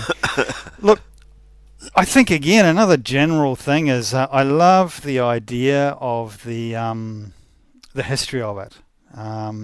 Listening to other podcasts and reading books and getting books out of the library, and I'm starting to get excited about Crete, as that's something of special interest for you, and different areas, and then you get the fear factor rolling in, where you think, well, I've got this tank, but I'm not sure what numbers to put on the side, because if I put the wrong number on the side, then it's going to be in the wrong theatre. So I'll have to research that, and that's going to take me 3 hours, which could be better spent in actually just getting on with it and painting it. So I'm finding that a bit of a struggle as well. There's a phrase that somebody coined for that. I just can't recall what it is now, but generally it refers to thinking it through too much and then actually never getting anything done. So that's my current problem. So if anybody knows, just tell me what numbers I should put on the side of my tanks. German tanks, European theatre, late war. Just give me the numbers. That's what I just don't care, and that way I can just blame it on someone else. If I get to a tournament and somebody says, "Why your tanks got those numbers on? They were in Russia." I've just got a simple solution for you. If you magnetize the side of your tanks and then magnetize the decals, you could change the numbers for different theatres. Don't tempt me. You're talking to the guy that has 3 Hanamags I'm gonna. of different I, different I varieties. I better insert laugh there, so you know I'm joking. Oh, please God, you know I'm joking because you will do it. No, put Zimmerit on all your tigers, not so landmines don't stick to them, Rex. Please discourage yourself from magnetizing decals for units. Yeah, so you think I should stop at magnetizing different weapon types for different Hanemags and maybe Schützen on and Schützen off and that sort of thing. You should maybe draw the line I'm at not that. discouraging you from that because that's actually quite clever. So long as it's manageable, it doesn't stop you from getting your army done. But there's somebody listening to this podcast, I hope. I hope there's a few people, and of those people, I sort of hope that there's not one person going magnetizing decals. Oh yeah, but Yeah, I could always Photoshop them on to the images afterwards, after I play, and then take the battle reports and then Photoshop the decals on after that. What do you think? look, I think what you do is you find command vehicles numbers and some pleb vehicle numbers, and you just get them on there and get like a generic camouflage for that theatre that you're in, or find a specific one for that theatre and make yourself really happy and just go for it. And if it was the desert and it's moved to if it's the wide open expanses and it's moved to Tunisia somehow and it's fighting in amongst cactuses or something like that, well cacti, so be it. Yep, I think you're right. I'll have a stern word to myself and just get on with it. But I do think that's an interesting thing that maybe Warlord should put under the real heading of Tiger Fear in their rule book. Tiger Fear, the fear of having incorrect vehicle markings and or camouflage for the theatre that you're depicting. Yeah, I'm with you on that for sure. Yeah. Speaking of Tiger Fear, that's another thing that I've run into, right? So I've got a German army, so I have a number of rules that relate to the German army, and one of them is Hitler's Buzzsaw, and there's a number of others, but one of them is Tiger Fear. So early on, I could see that the Panzer IV has Tiger Fear. Sounds like a good rule. Clearly, it's been put in for a reason. I'll go and buy a Panzer IV Zug. Yeah. And then you're like, seemed fine to me. Peer pressure. Yeah. Lots of people don't like it, but it's in the book. What do I do? Yeah, so now what I've got is I've got the situation where I listened to another podcast and the guys were saying, well, those guys that play those late war German armies and they're full of machine guns and Tiger Fear, I don't think they're really doing anything for the longevity of the game. And I think they're actually right. And I think all those early war French and the other stuff that's a bit more obscure is a really great idea. But for an entry into the game, you've got to pick an army to start with first. And look, if I can't take Tiger Fear, I don't worry about it. Or if I have to, as I've seen in some tournaments, have only veteran Panzer IVs can take Tiger Fear, then that's fine. I'm happy with that as well. And ultimately, sometimes get to throw some dice and shoot up a few guys on the table. I don't really mind. Yeah, no, I like that. And that comment's just really opened up Pandora's box for me. So there's just a couple of things I'd like to talk about on that. So first thing is, again, it's sort of like scissor paper stone thing. I mean, somebody's talking about how many extra MG shots you've got, but they might be driving around in tankettes. So again, my paper's okay, but your scissors are cheese now. It just goes sort of around circles. So only listen to people, I guess, who are willing to put their money where their mouth is, I guess, and do the same thing themselves. Secondly, if you're playing, you can be playing absolutely to the theatre and to the background of your list, and have those things in there. And you can self-moderate as well. Like, there's nothing wrong with.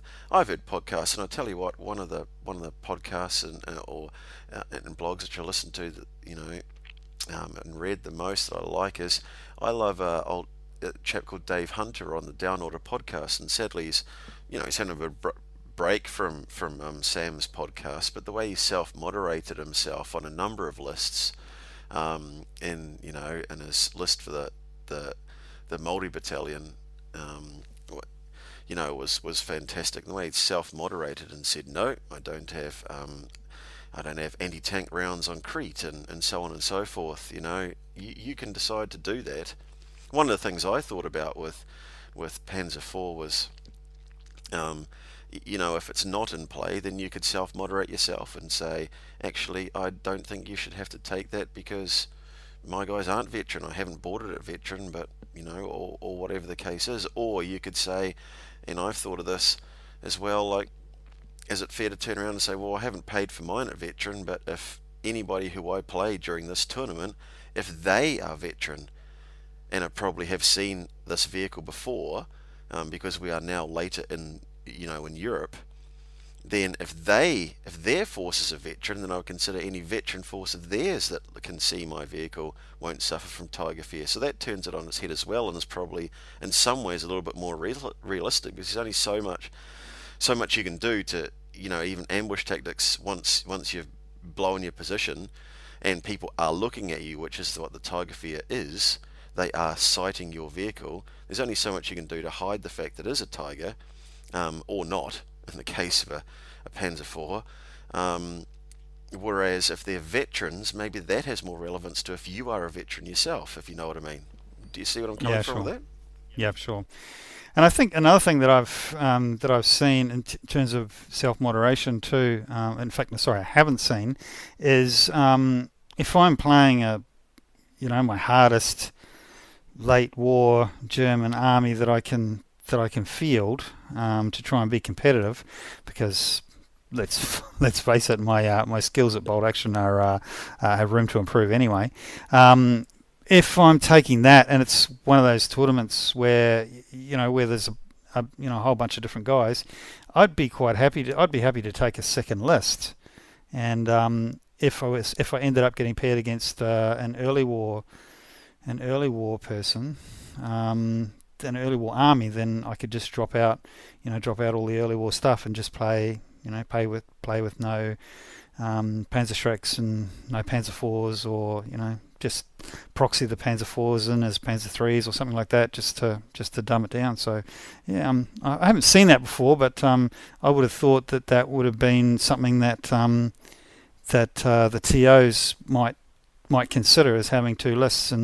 But then I guess when do you consider that it's appropriate to use your hard list, and when do you consider it's appropriate to use your softer list? So I don't know. But if you've got those points, and you get in that tricky position as well, which is, as somebody thinking you're being courteous to someone because they're not playing min-max lists or cheesy lists or whatever type of list you want to call it. However, they might think you're taking it easy on them, or another scenario could be is that you've decided to take that out in the game against that person, and say it's a more competitive open event rather than a pure event, say a campaign weekend or something, and then someone who then they might beat you, or in the grand course of the tournament they might finish higher than somebody else who had to play your full army list, and then they're suddenly saying, well, that guy didn't actually play in game 3 the list which I played in game 2, so what's the story there? So I guess that's why nobody does it. Yeah, but it sounded like a good idea on the face of things. I heard a story about a guy who went to an event, and I don't know if he was just came prepared for the day and had an Allied army or a German an Axis army, or whatever the story was, but he was apparently putting two armies on the table and saying, which one would you like to play? And I don't know how I'd feel about that, to be honest, if I was playing in an open event. Not how I'd feel about somebody else, but how somebody else could feel about me choosing the armies. I'd just go there to have fun, really. But yeah, it's one of those situations, isn't it? Really. Yeah, it's interesting to talk through. And having said that, I've never been to a tournament, any sort of gaming tournament yet. Hoping to go to my first one later this year. So it'll be interesting to see how it plays out, because I haven't really seen the dynamics. I haven't even observed one to know what the dynamics are on the day. But I want to take a competitive list. I want to put all my toys on the table. But I also want the guy to go away smiling as well. So whatever I have to do to get that happening is good with me. Yeah. And touching on some of those points there, you've come up with one of the challenges is painting, camouflage and stuff like that. And I think you putting that force on that table, that event, is going to be a huge, proud moment for you. I have to say that, painting camouflage isn't that easy for anyone, and painting a hard edge camouflage like that is not easy at all either, especially when you're looking at folds and something like smocks. Where do you highlight? Do you just highlight the whole thing? Do you highlight the high points and low light the whole points on that camouflage? It opens a bit of another bit of a Pandora's box, doesn't it?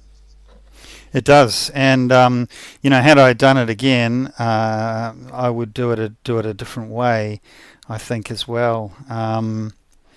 So I went out and looked at the reference material, and whatever videos could find, and pictures of reproduced gear, and pictures of other people's painting of the camouflage. But the thing is, when you take all that on board and then you have to apply it, obviously you've got to, well, not obviously, but most people would simplify it down so that you're representative of what it's got to look like, because unless you get right down within 6 inches of the model, you're not going to be able to take it, really see that, and the amount of work to do it at 1-to-1 scale would be crazy. So that representative kind of thing requires interpretation, and that's that was something that I wasn't really ready for, and it took me a little while to get the hang of it. But yeah, in terms of highlights, so what I did is I did the base coat, the base coat of the Yep. of the actual jacket and smock uniform, and then I washed and highlighted that, and then I just painted on the colour for the camouflage. If I were to do it again, I would use 2 colours for each of the camouflage patches, I guess. Yeah. So for the brown, I'd have a darker brown and a lighter brown, and I'd paint the darker brown, and then I would sort of highlight that individual camouflage spot with the lighter brown to sort of give it more pop, but also to kind of infer where the light was coming down. So I didn't do that, but first army, I'm pretty happy with it, and so I just have to see how I go with my next army.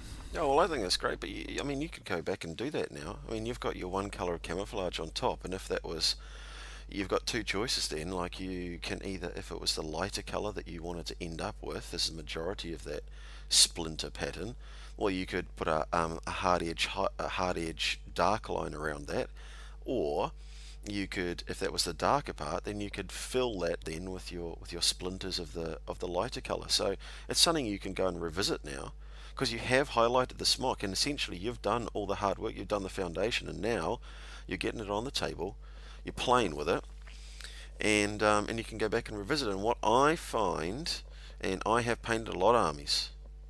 Yeah, I'm not the greatest painter in the world. I can tell you right now that I've won a few awards, but in reality I am an army painter. And what I have found, I'm a slow army painter by the way, but I'm an army painter.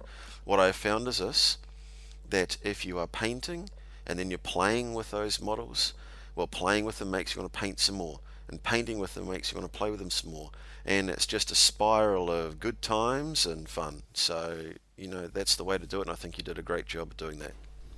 Yeah, sure. So if I have a choice though between buying more miniatures and painting the ones that I've got, the obvious choice would always be to buy more. So I think there's very little chance of actually ever going back and painting those other ones. So sorry to say, that's them. They've got Yeah. they've got a clear coat on. That's them. They're done. Yeah. No, agreed. So one of the other, I guess the only, well, not the only, but one of the challenges, or the last challenge that I'd like to speak about that you didn't cover, was one thing which I found can be a bit challenging, and it's just your take on the, I guess, generic platoon versus, or balanced up versus the theatre selector. And one of the things that I found challenging was getting my head around what. Okay, so put it this way. So before the Market Garden campaign book, we could choose a platoon from the Market Garden Theatre Selector in the Great Britain Commonwealth Forces Army book. Yep. And if you did that, well, you had paratroop sections. It was an airborne selector. You had paratroop sections. And of course, being airborne doesn't just mean you're paratroop. Trust me, I know. More on that another time, maybe. Okay. Yep. But you can choose those guys, and you've got a paratroop section, but your platoon commander is a generic platoon commander by definition of the rules. He's not airborne, so he doesn't get the stubborn rule, and neither do some of your other units. Only the paratroop sections did, and that was extremely, extremely frustrating to try and depict an airborne force on the battlefield.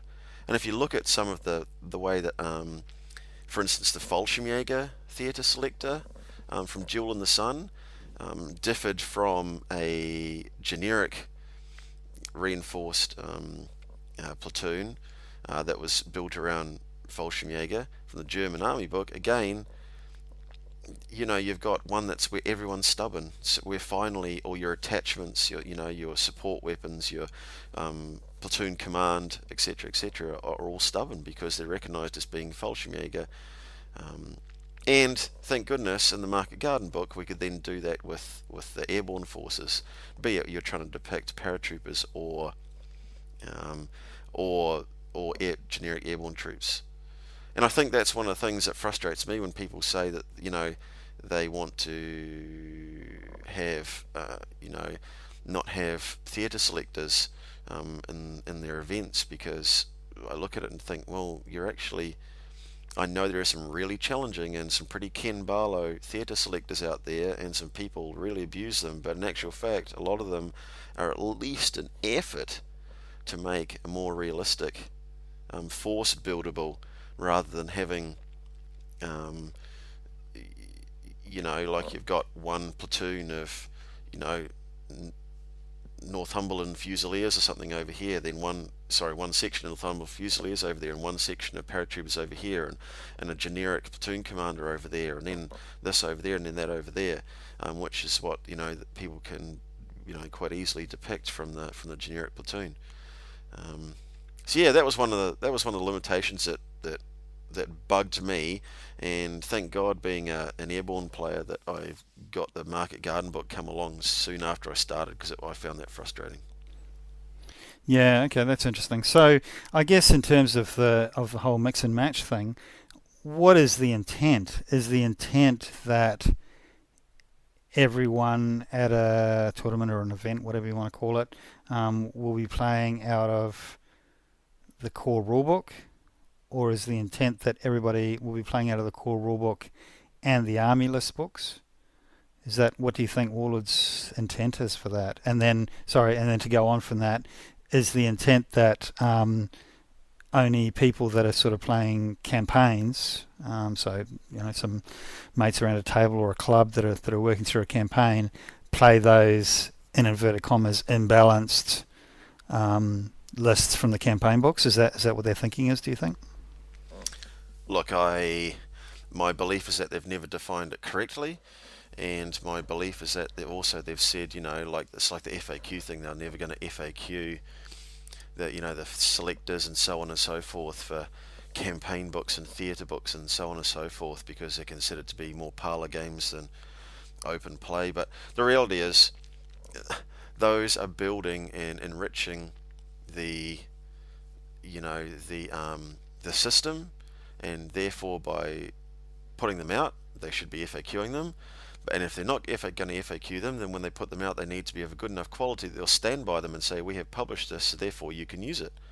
Because if you don't do that, then you need to go back and condense all those into a volume that you then do edit correctly and balance correctly so that you can publish it, so people can play all the different forces that they want to play to keep the game system alive. Because otherwise you fall into having several armies Axis, several armies Allied, and don't go near Greeks, don't go near 21st Independent, don't go near Fallshirmjager Machine Gun Battalion, don't go near, whatever. They're just that would be harmful, because that is where people bring flavoursome forces that everyone wants to play and wants to see on the battlefield. That's my opinion.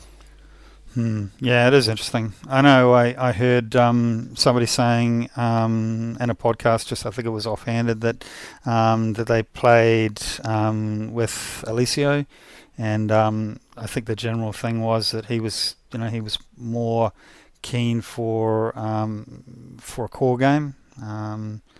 That was more his thing, because obviously different people have written the rules on other games as well. So I don't know if that means anything or not.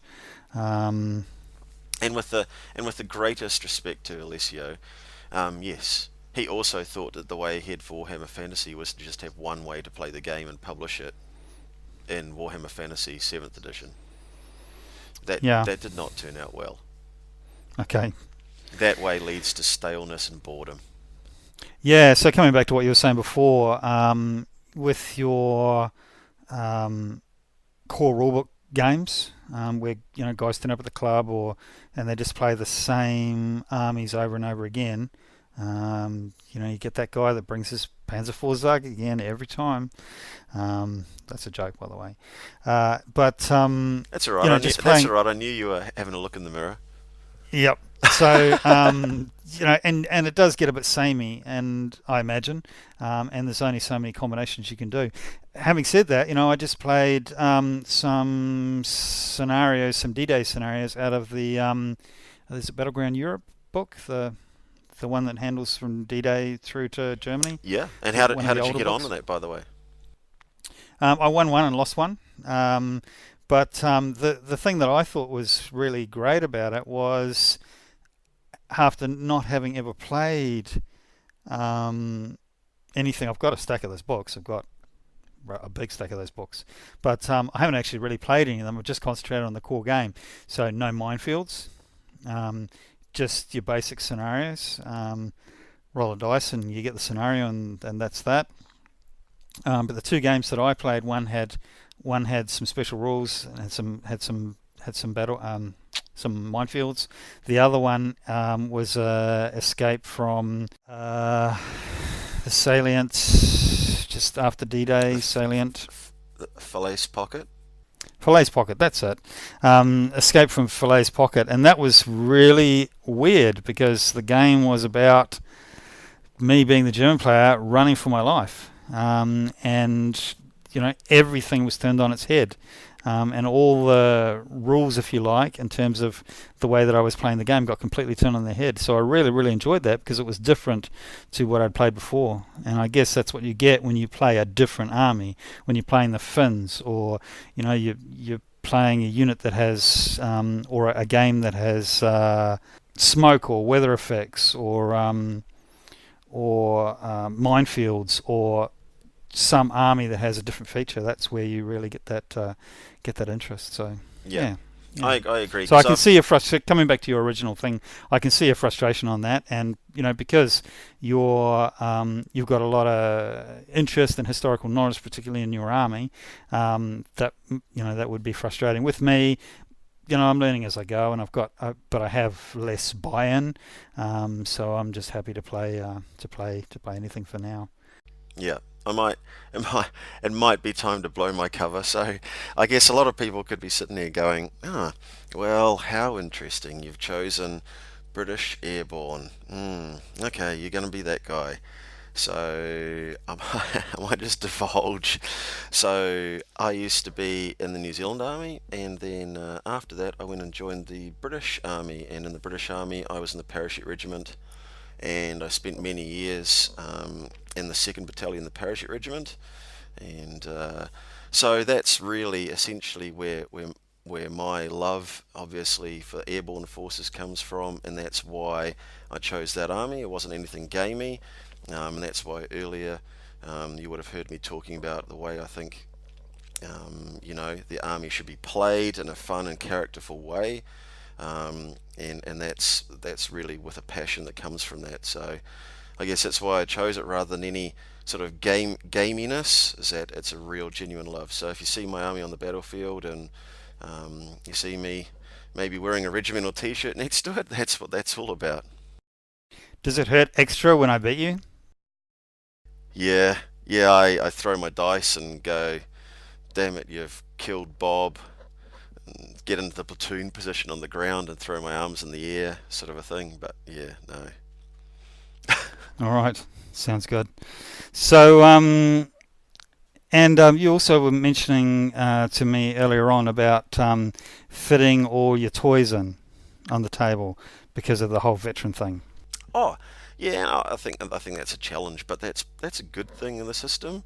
Like whatever whatever system you're playing, I hope there's some sort of limits on it, be it a point system, be it a selector you've chosen, be it a choices plus support elements, whatever the case is, that you've got some sort of limitations so you can have some sort of a fair game between yourselves. That's a pickup game, of course, where it's not intentionally unbalanced. And I think one of the things about British Airborne being a all veteran force is that really you are challenged to fit the toys in. Now, in fairness, there's not a lot of toys you can get being airborne, but there are some, and it can be challenging to fit it in. But that can be a strength as well as a weakness.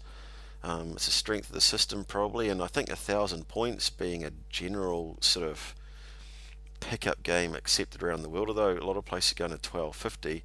I think 1,000 points is really quite challenging. The fact that it makes you leave behind some stuff, it forces some tough choices upon you. What do you think?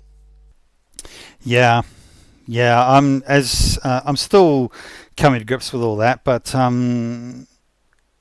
it's hard to really make a decision. I guess this is just a general wargaming thing. Should you go all out with something, or should you have a medium army all round, or should you have quantity, or should you have quality? I mean, these are the things that we dwell on. That's part of the game, isn't it? Yeah, it's the same with any army. I mean, I have seen people win events and tournaments, depending on which game system you're in. Some are events and some really are tournaments, with take all comers lists, and I've seen them win with a list that's just fine tuned to shoot and move. That's the only thing they do. Yeah, so I think sometimes it's scissors paper stone, and that's the challenge. Yeah, yeah, yeah. That's good. That's why we play. One of the reasons. Exactly. So listen, we've talked a lot through the armies. Let's get to the beautiful things we put on the tabletop. So looking at those two armies that we've really entered the game with, which are British Airborne and German Airborne, um, what what are some favourite models you've got in the Rangers? I guess who have we got that's unique or stand out, and it could be stand out in the way of just providing a really core bunch of dudes on the table. So um, I guess looking at Brits, and you've dabbled in British Airborne as well, Rex. Don't tell me you haven't. You've got some guys in boxes somewhere, haven't you? I have. They're keeping the box warm at the moment, but very soon they'll be coming out. I think I've asked somebody that I know for the paint recipe, but so far I haven't been furnished with that information. So I'm still waiting for that. Oh, you just have to send me another email. No, I'm just joking. I'll get onto it now. But that brings us on the point we're talking about. We're talking about, I suppose, entry level boxes, and talking about the British Airborne. Can you go past that plastic box kit? It's absolutely brilliant, isn't it? Yeah. I've got a few box kits, different ones, but the later ones, and I think what we mentioned earlier on as well about the German um, winter force are even better. But with the British box set, there's some of the poses in that are really characterful and dynamic. And same with my Fallshirmjager. I mean, you got guys with um, a machine gun slung over the shoulder, running, sprinting, and then there's another guy carrying an ammo case as well. Obviously, being plastics, you can assemble them with slight, or however you want. Some of them with slight differences and still essentially the same model. But for me, it's those really dynamic ones that I enjoy. Yeah. I've got a few metal ring-ins from other manufacturers as well. I've got some Artisan metal minis, and although they're a little bit larger, they're still okay alongside the plastics. But some of those are really great. They're really angry looking. And I've got my guy with a submachine gun and a smoke hanging out of his mouth, which is classic. I I prefer my paratroopers angry. Yes, well, that's right. I think we've had that discussion before, haven't we? About how if you flick through the books, through the British book, and through and box cover art and everything else, anyone wearing a red beret, always angry look on his face. And I Yeah. think I asked you that question one time, didn't I? Yeah. So the maroon beret guys are always angry. Yeah, look, it's yeah, it's a thing. It's a thing. I think there's a reason why they're stubborn. Um, and every man is an emperor. You got to get angry. Yeah, right. Um, Yeah. yeah, So the models are good for that for sure. yeah, that's for sure. The um the artisan models have got some really great ones actually, and I think they're not too much bigger than the Warlord plastics. I have some. I've got the artisan. Um, I've got a few sort of artisan character pack for the British Airborne and stuff like that. They are highly.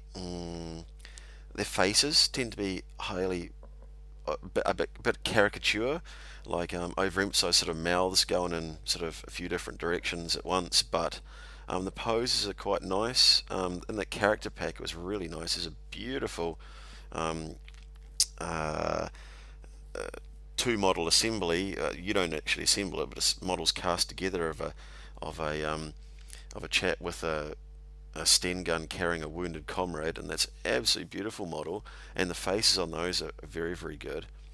Um, they make some other characters as well, like Tatum Water and stuff like that as well. They don't call that by name, but they make some really nice stuff. I think you just have to pick and choose. Like, even though I got those packs, I think there might have been one model in it that I wasn't really too keen on, but in general, they're really nice. Yeah, they're excellent. They're really nice for sure. How about prone models? How many prone models have you got? I've actually got some prone models, but so here's the thing, right? You don't like them, do you? Nope. Okay, so here's my thing. All right, I love the idea of them, and if you're in the open and models should be lying down, then it looks great. The problem you get is when they come to a hedge or a wall, they're still lying down. um, Yeah. and it's sort of you sort of it stops your suspension of disbelief there when a guy's looking at a wall, and I suppose you could say, well, he's just found a little mouse hole or something he's looking through. And the same with the bottom of a hedge. I mean, hedges don't grow thick to the ground all the time as well. There might be a bund line underneath them, which is completely different, but still, it's not beautiful to look at sometimes. Yeah, and if you've got a squad of 10 guys and eight of them are standing or running or really dynamic poses, and then you got two guys at the end that are laying down, it's just weird. Yeah. We can have the whole line of sight discussion on another podcast. That'll probably take an entire podcast just in itself. Although I think we've thrashed that out now, and we're fairly clear that we know the rules, even if nobody else necessarily agrees with us. Yeah, yeah. No, we'll definitely talk about it again. But no prone models for you. I do have some, and yeah, no, I would gladly replace them with really nice standing or crouching miniatures. It's just a gradual thing of finding ones I want to replace them with. So, yeah, and Warlord and First Corps minis. First Corps is a great source of airborne miniatures as well for the Brits, and they've got great team weapon sculpts and great little packs of things like equipment containers and so on and so forth as well. They're really nice. And I'm going to butcher this name, and I apologise so much to the manufacturer. Stoices Heroes. Do you think I'm anywhere close, Rex? Is that Stoices? That's what I have written down here, but I actually thought it was spelled slightly differently. But When I anyway, hear myself say it, it's like the word bowl. The more you say it, the more you think you're saying it wrong. But so my apologies, I shouldn't be making light of it. But look, Mr. Stossy, your stuff's absolutely beautiful, and the film sculpts of Frost and Tatham Water and Urquhart are just absolutely fantastic. They're really nice. Of course, the scene where they refuse the surrender at the end of the bridge, and the models are fantastic. Anyone who hasn't seen them, I encourage you to go and look at them because they're absolutely beautiful. yeah, they're really nice. I think that. Do you know what they're like in terms of size comparison to Warlord? Just out of interest. I don't because I don't have any. I would love to have one in my hands. Man, anyone who I would even paint those models for someone just so I could paint them. So anyone who wants me to Right, I'm paint them, buying one and I'm sending it to you. okay, all right, that's a deal. But no, when But I look I at get I get the opinion that they're a bit heroic. So like the Warlord ones. yeah, yeah, I think that they are the nicest minis that I have ever seen, bar none, in full World War Two. They're just fantastic, and I'd be quite happy to buy a nice box set of 30 of those for about 50 New Zealand or Australian dollars. That'd be very nice. Thank you very much. Unfortunately, that's not going to happen. But man, they're really nice. Yeah, I'd love to. I don't know. Get one of those for a prize for somebody at an event one day or something, and just see the look on their face and you give it to them because it's just fantastic. I do notice that some of the weapons can be a little bit caricatured, like some of the FG-42s on the Fallshirmjager character seem to be fairly big. Um, I don't know, maybe it's just the angle the photo's taken on, but just beautiful characterfulness in the body sculpts and the faces. Yep, they're nice, all right. And what about all your vast array of vehicles at your disposal as British Airborne? Yeah. So, well, Warlord are doing us proud, actually. In fact, I wish, yeah, I mean, I'm sure in an armoured platoon, this is going to sound ironic, I'm sure in an armoured platoon we might actually see some use for the Airborne Signals Jeep. But until then, Warlord, can we please get some rules for it? Because there's no rules in the book, and you put out a model, and it doesn't actually do anything at the moment. But yeah, so ironically, Airborne Forces Jeep could be used in a armored platoon command vehicle. Crazy. What is a signals Jeep? Well, basically, when they took Jeeps in by horse or glider, and a certain number of them had, I guess, heavier signals and communication equipment in them for brigade headquarters, division headquarters, and stuff like that, so that they could actually communicate further and farther. So it was sort of non-manpack equipment, which they put into a Jeep, and it would sort of be, I guess, higher level command would go in those vehicles then and be able to remain in contact. But also, Right. if you are in charge of a highly mobile force, such as, and I believe Major Goff's reconnaissance squadron did not have one of those vehicles, even though technically you could say that that's the type of unit that would have them because they would range far and wide from each other. Although in this mission they sort of didn't get very far, but that's another story. Right. Okay. Yeah. That. So this is your Jeep and trailer combo that you're talking about here. Yeah, so I've assembled it as a recce Jeep, so that the trailer's just been left off, and that can be a that can be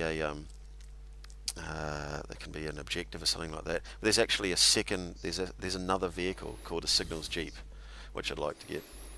Right. Okay. But the recce Jeep's beautiful. It only comes with a one MMG option, which is good for a market garden, because that was realistic. Uh, Although some people could say that, actually each Jeep would carry at least one other Bren gun in the back, for the reconnaissance unit. So you could say, well, that's a second MMG's sort of, you know, depicting, even though there's only one on there, the crew would have another one or something like that. But we're going down a Right. different path there. But Okay. and I love some of the other stuff. First Corps do a lovely 6-pounder and crew, and they do a lovely howitzer and crew as well. And the howitzer crew are stripped down to their shirts and braces and so on and so forth, firing the weapon. Yeah, really nice sculpts. The crew maybe looks a little bit diminutive. I'm not too sure because I haven't seen them in my hand, but I'm really nicely sculpted. Yeah, that's an interesting thing about the size of the crews. So, without going too deeply into it, it seems that in general, the Warlord stuff, it's maybe 148 scale really would be the appropriate sized vehicles if you wanted to go true for scale, from my understanding. But the problem is the 148 is if you get 3 or 4 148 tanks on the table, it's full, it's chock a block. So I've been pondering on this as I put together my Fallshirmjager Pack 40 over the last couple of days, because their crew looks a little bit small as well. So I assume then that because the vehicles are 156 scale, which is, as I say, really looks a little bit small to me, I assume that they've maybe intentionally sculpted the people to be a little bit small, because if you look at the size of the Jeeps, the old British Airborne Jeep, which I've got a few of those. If you had a full-sized, heroic scale Warlord plastic miniature, it would make the Jeep look ridiculously small. So I'm guessing that could be why they've the crews for the guns and the guys that are in the vehicles are a little bit smaller. Yeah, could be, and I think when you get a range like the Perrys that are more true 156 as opposed to 28mm heroic, they actually stand up really well next to Warlord's 156 or Rubicon's 156 scale stuff. So yeah, it wouldn't surprise me if they're intentionally sculpted that way so that the footprint of the vehicle can be slightly smaller, and it would sort of make sense to me. And you don't often have them together on the tabletop, but it does look annoying when they are together. There's nothing worse than your display tray. It drives me scatty. You lay your army out or something or on a shelf and they don't look right. But, it's another whole argument really, isn't it? Yeah, and I guess if you've got an 88 flat gun down in the corner of your table, realistically, that would normally, unless it was an objective, realistically that would be way off table in terms of the range and that sort of thing as well. So perhaps just the same way that they use force perspective in movies like The Hobbit and that sort of thing, perhaps that sitting over in the corner of the table stretches the table out and makes it look visually more appealing because it gets smaller as it gets further away. Or perhaps I'm overthinking it and that's just rubbish. I don't know, but it sounds a good argument to me. So, We'll go with that. so looking at the Fallshirmjager, then again we got the core plastic set, which is absolutely brilliant, and they've actually Warlord have got a great metal squad set as well, which they do for many units before they put out the plastics for them, but they're great. I'd like to put a shout out for the Perry miniatures for their tropical equipment or tropically dressed range of Fallshirmjager, because I'm painting those at the moment, and one thing about them, they're very painterly, and I say that with the greatest respect, because I love and I think the Perrys are absolutely brilliant, by the way.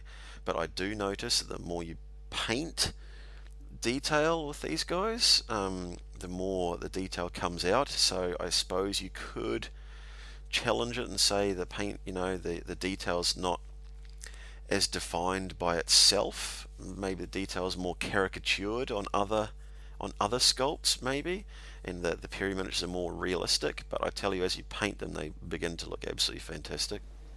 Yeah, the ones you've painted up certainly look really nice. And those uniforms too, again, that's one of the reasons why I chose Late War Fallshirmjager. I love the uniforms, but if you look at those tropical uniforms with the sort of browny coloured pants, yeah, they're really nice. They're really nice. Yeah, and I guess now I've chosen those 156, I sort of, yeah, it makes my vehicles look a bit bigger and stuff like that. It's happy days, that's great. But now I sort of have to stick with that. I certainly couldn't go the Perrys and then have, artisan miniatures next to them. That would look odd. However, I found another source. So offensive miniatures. Offensive miniatures. I have ordered a pack off them, and the Fallshirmjager Pack 1. Everyone go and have a look at that, because they're absolutely beautiful. That is my favourite one, because they're in helmets, they're fighting, they're actually in the thick of the fight, so to speak. They have an NCO with the ubiquitous pointing pose. I love my NCOs pointing, that's all good. All sniper bait. Okay. Yep. And God, some of their support stuff's fantastic as well. The Nebelwerf is great. Their Pack 40 is fantastic. But I tell you what I love, and if you haven't seen it, Rex, go and check it out. Their Kubelwagen with the Fallschirmjäger passengers riding in it, the transport Kubelwagen, and the Fallschirmjäger is sitting right back above the axle to give it more traction as it's driving along. Oh, it's so good. Yeah, I've briefly seen it. I'm trying to maybe paint some of the stuff I've got before I buy anything new. I know Well, I that's said that heresy. about, was it 20 minutes ago, that the solution to everything was buy more miniatures. But honestly, I've looked at all the stuff that I've got, and it's just out of control. And it would be really nice just to actually have even a 1,000 point army finished and based that I can put on the table. I thought I had a 1,000 point army that was finished and based, or finished, that I could put on the table, but they're not based. But then I had to swap out a whole bunch of weapons to accommodate a certain points thing, and it was also early war that I was looking at, so I had to take out all my early war stuff. And then I realised that after buying 2 full boxes of Fallschirmjäger plastics and another 20 or 30 of miniatures in metal, that I actually couldn't field a painted army at 1,000 points, just because of the way that it was set up. So that was a bit frustrating. So I need to paint some more stuff. Uh, and here's a question for you, Rex. Plastic or metal? So plastic, because that's what I've started with, and I fear metal, or I did. Okay, why? Well, for a start, so plastic, I kind of like it. I think the paint sticks better. It's lighter. If they fall over, if one falls over in the box when you're transporting it, or in the tray when you're moving it from your paint table to your storage area, it doesn't just demolish everything else. And also, I like to base up my my guys on steel washers, 25mm steel washers, which gives them really good stability on the table. So if I've got a table with a slope on it or something like that, a hill, if I've got to put them on, they really stick on well. Obviously, the plastics do that better because the center of gravity is low, but the metals, with the washer on, aren't too bad. But they're a lot more tippy just because of the different center of gravity with that. So, as well as that, I guess I hadn't really been exposed to metal miniatures. I've had plastic kits and things for years and years, but no metal stuff. But lately, I've been doing quite a bit of metal, and it's coming along quite nicely. Although one thing I've noticed with some of the models is the plastic's very smooth, and when you paint it, you get a nice a nice smooth coat. I base coat and undercoat with an airbrush, so I get quite a thin coat. But with some of the metals, the surface is the metal surface is kind of bubbly or bumpy, and you get a slightly different finish on your base coat. And then when you go to wash it, the wash doesn't flow as well, and you get this kind of murkiness all over the base coat. I mean, you pick it up when you're highlighting anyway. But yeah, I just thought that was interesting. I hadn't really noticed that. I don't know if it's just because my painting's gotten better that I've noticed it, or whether I've just got a batch of different minis that are a bit on the bumpy side. No, you're right.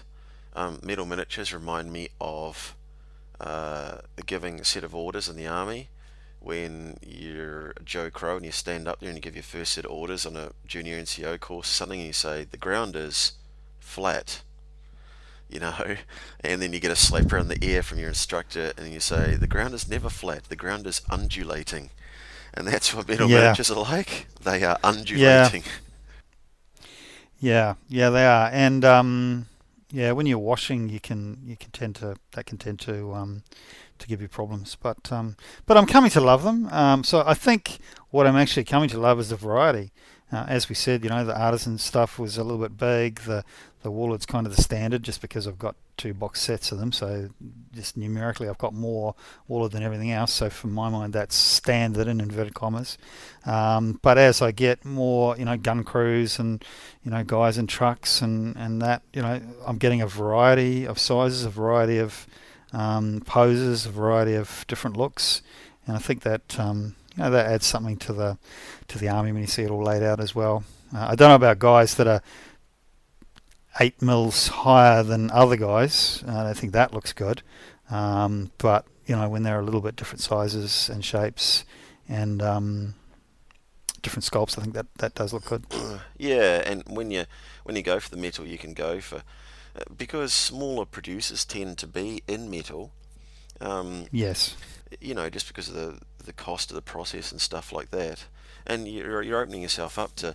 I mean, gosh, especially if you're in that slightly heroic size, and I believe these might even be on the slightly bigger size of heroic, but the Victory Force miniatures and Gorgon miniatures. If you're somewhere that can afford the postage, if you're not an island of New Zealand or an island of Australia, and you can afford the postage to those, oh man, they're so good. But I'll have you know that Australia is not an island. Australia is a continent. Are you adrift in a sea of discontent? We are that, yes. Well, okay, we're an island. Okay, so put it this way: do Australian Post charge you as if you live on an island? Australia Post charges if we live on the moon. I rest my case. So I went to order. I don't think it was offensive. They're the ones that you just ordered. Did you say? It's Victory Force, the ones which I said, "Oh my God, get online here quick and look at these." Yeah. So anyway, so we won't name any names, but I did get online and have a look at some miniatures from a manufacturer that shall not be named, and I was going to buy one squad of 5 guys, and it was $33 or $37 to get them shipped the cheapest possible way to Australia from the US. Yeah. I get it. It's a killer for us. It is a real killer. But I get it. It doesn't make it any better. But my explanation is this: it's a long way. Yep. But put that to one side. Smaller manufacturers have a great need, with social media and so on and so forth, to be extremely above board and have what they do is visible. So they have to send by tracking and so on and so forth. Otherwise, somebody will just get on and slate them that they never sent their stuff and stuff like that. So they have to have a more expensive way that's tracked and so on to get the stuff to you. So they've got traceability, but and also, I guess being a smaller manufacturer, they aren't able to negotiate the better rates that somebody like Warlord or whoever else is able to do. So yeah, I feel for them. I mean, maybe what they need to do is get somebody in Australasia to set up in their garage and do some sort of a deal where they can get some stock and Yeah.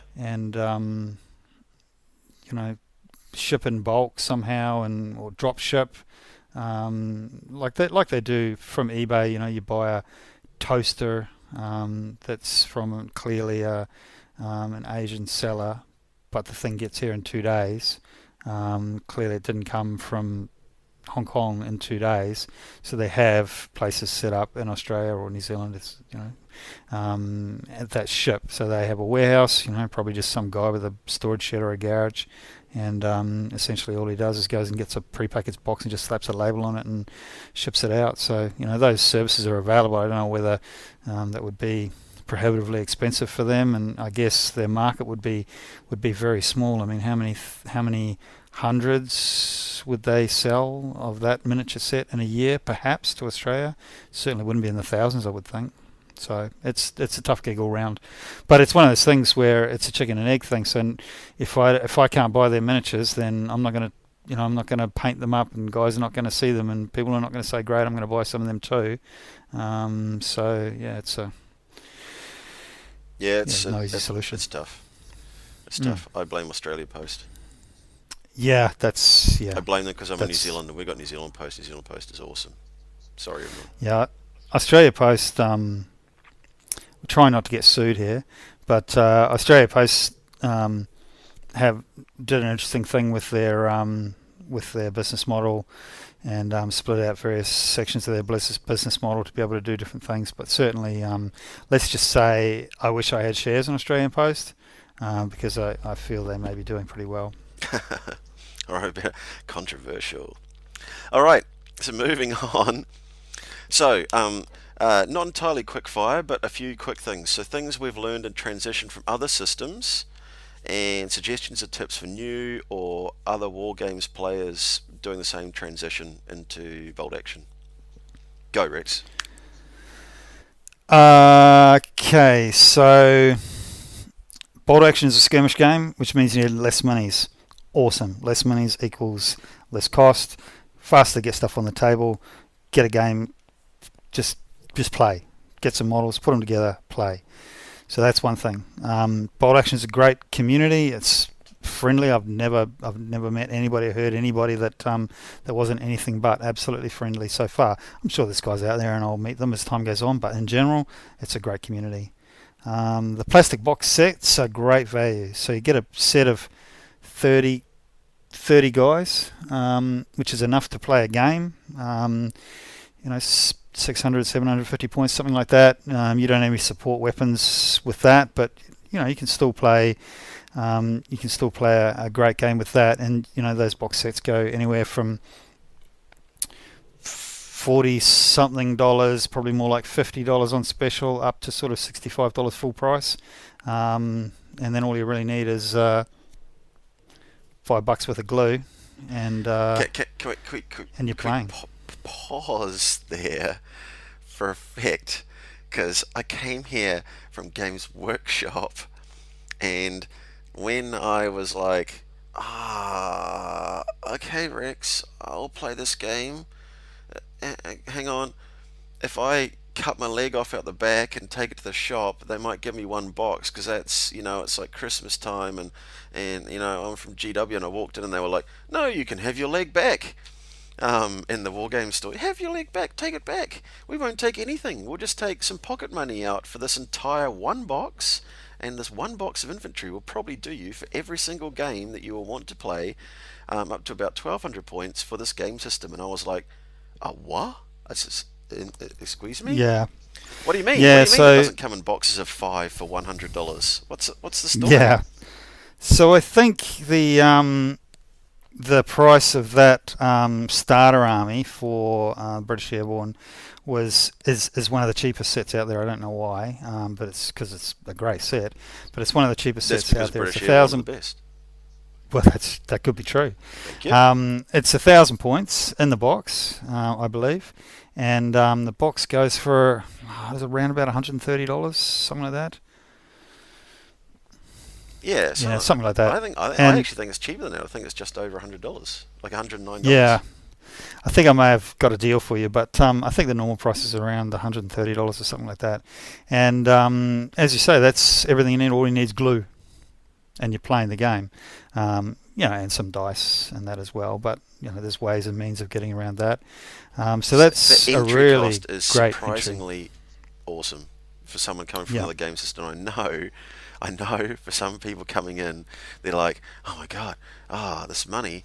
But I'm glad I went for the way from GW to this system and not the other way, because if I was trying to transition into 40k, I'd probably, I don't know what would happen. Yeah, I think my Yeah, eyeballs I would burst into guess. flames at the price, but Yeah, I guess your perception of normal changes as well, but yeah, yeah, it's quite affordable. And then if you want to get a few support squads, let's say you want to get a medium water team or something like that to add to it, you're talking about $15 or something like that. Plus freight if you're not lucky enough to have a store right within 5 minutes of you, like I am.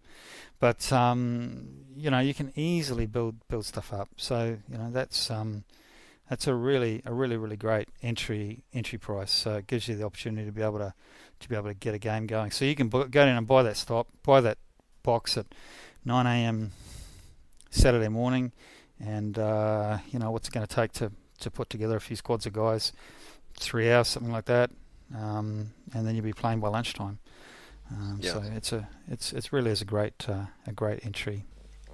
And if you have transitioned from another company or another game, if you come from Flames of War or something, your subdued drab colours and olives and browns and desert yellows and all that, so on and so forth, they're going to be exactly what you need. If you've come from Citadel, from a game that's using fantasy colours, probably Citadel or maybe Vallejo game colour or any of those sorts of systems, those colours are still going to be fantastically useful. They're really quite close. In fact, I still use some of them in the even with some of the drabs. Castellan green is probably the greatest undercoat for British olive vehicles out there, I think. But it ranges. But you've saved some money there. It's really, really valid, isn't it? You add a few specific army specific colours, and you're ready to go, aren't you? Yeah, I think we probably differ on this, and I think that might be where we've come from in terms of the cost of the paints and that. So I've come from not really doing any wargaming at all to all of a sudden wanting to be a full-on participant and have all the colours and all the brushes and all the everything. And to get set up from that was really, really expensive. Like by the time you buy all the colours that you need for 4 different armies, and so you can see where I'm going with this, right? So we'll come back to that in a moment. But all the colours you need for 4 different armies and all the different basing materials and everything else, it does really mount up. There's little bottles of Vallejo for between $5 and $7 each, depending on where you buy them. They really mount up because you do need quite a few. But that's because I'm a fussy guy, right? So I want to have, I've got 3 different black washes. I've got 3 different brown washes. I've got 3 different silvers. But that's because I'm painting Flames of War. Theoretically I'm painting Flames of War. I'm not actually at the moment, but I'm also painting Bold Action, but I'm also painting Kings of War fantasy stuff as well. So I've kind of gone over the top and above and beyond, and thankfully I have enough disposable income to be able to buy these things now. Whereas when I was a bit younger, I wouldn't have been able to. But coming back to your point, yeah, all you really need is a couple of face tones, couple of uniform tones, and then a wash, and you're in business for most of the stuff. And you don't need to paint before you play. No, you don't. And as I said earlier, you play, it makes you inspired to paint.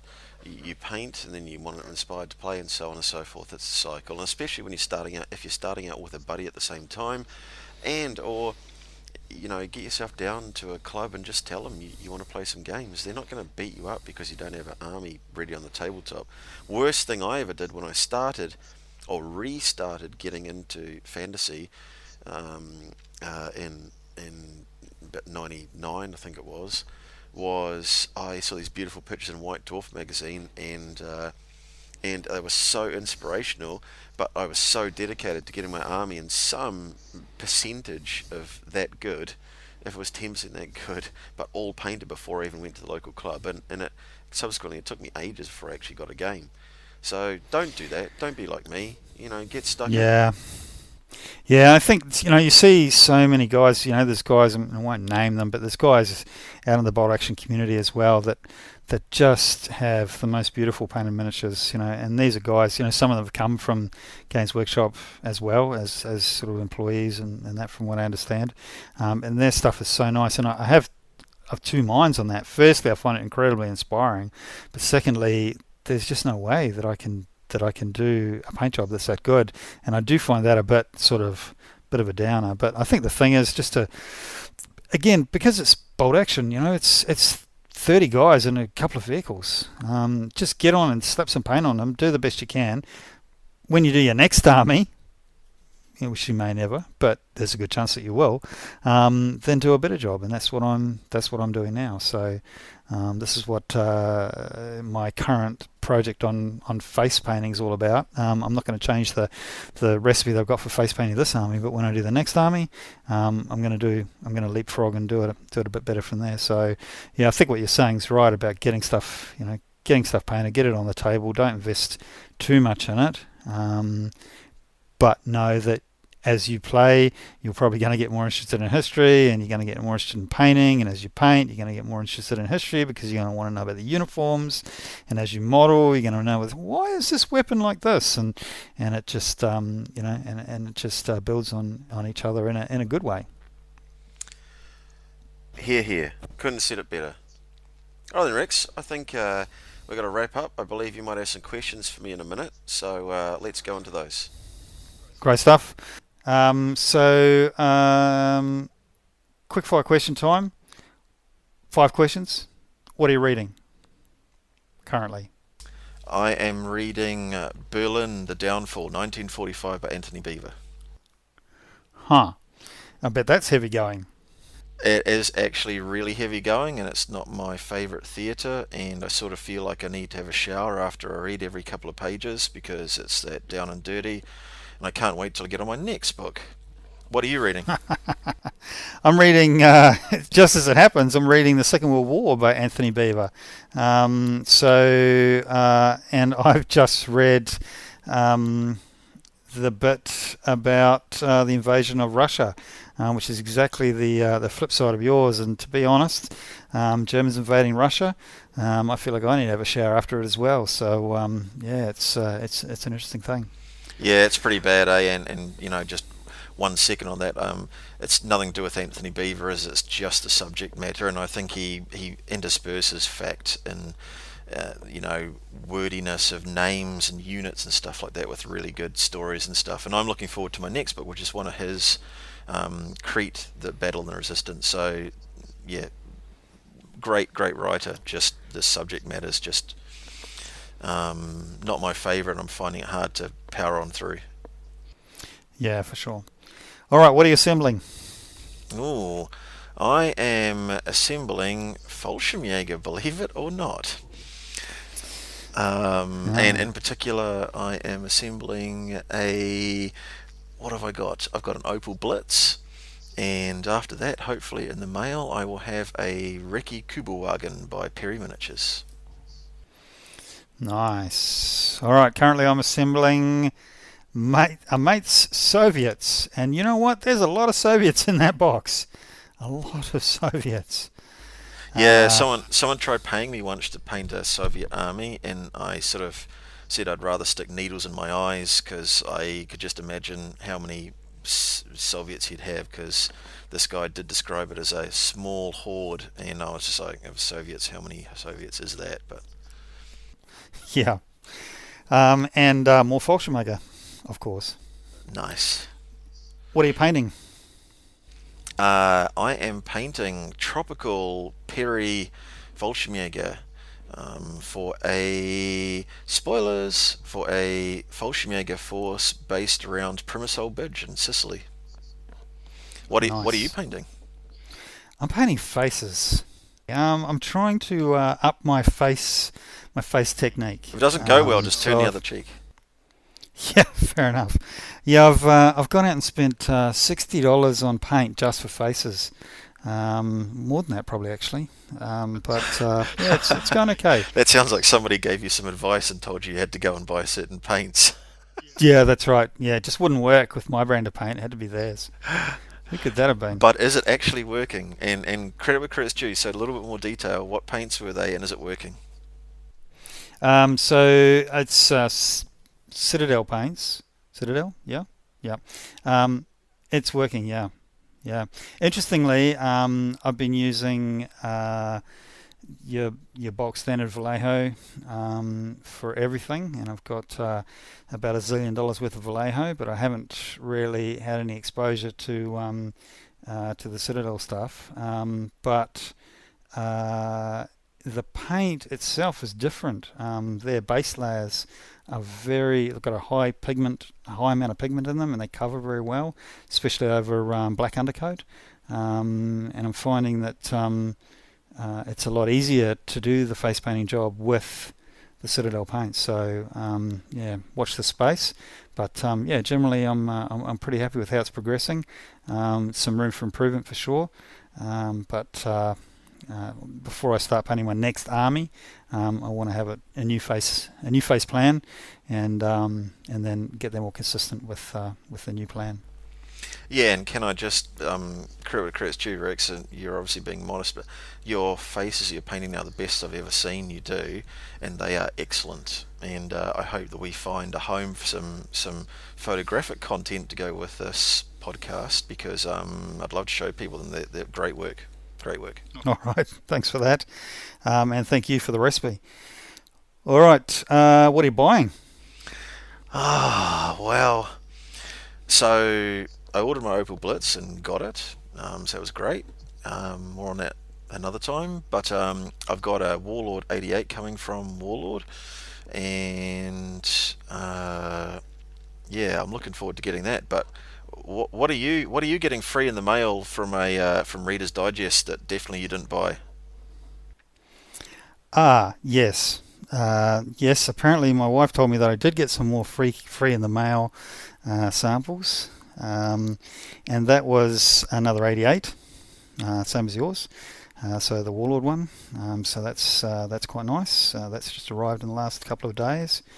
That's all that's on the buying list at the moment, but that leads straight into the what are you lusting after list, which on my lusting after list, the Winter German plastic box set, the one that's just been released in the last little while for us. But the problem with that, of course, is if I buy a winter list, and we've already talked about this, then I've got to buy the opposite side in winter, and all the scenery in winter, and everything else in winter. So I don't know. I'm stalling on that.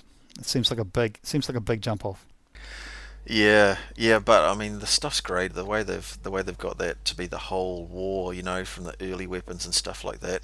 And you see that arm with the Telemine and stuff, and some of the arms holding the SMGs. It's just great with the mittens, the big mittens holding the SMGs. Looks fantastic. Yeah, I've seen them assembled at my local games store. The guy there has taken a box off the shelf and put them together, and they are really nice. They're really characterful, really nice. What are you lusting after? Oh man! So I'm looking forward to getting that. Well, with the release of the Western Desert book, the new one. And apparently, it's not a rumor. Apparently, it's a fact. A new Desert Starter box. So Band of Brothers sort of replacement, which apparently is going to be new Warlord sprues, not Perry, but Warlord, Africa Corps and 8th Army. So that would be fantastic. Um, but what actually exists right now at the moment in the flesh that I'm lusting after is the Perry miniatures, or Blitzkrieg miniatures, sorry, 156 scale Stuka.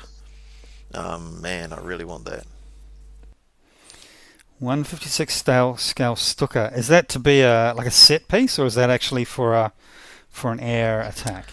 Well, A playable piece. you can have it wheels down or wheels up. So I'd probably assemble it to be magnetized, and you've got the ability then to use it as like scenery on like some airfield raid, or wheels up on a stand, a flying base or something for like a an air observer.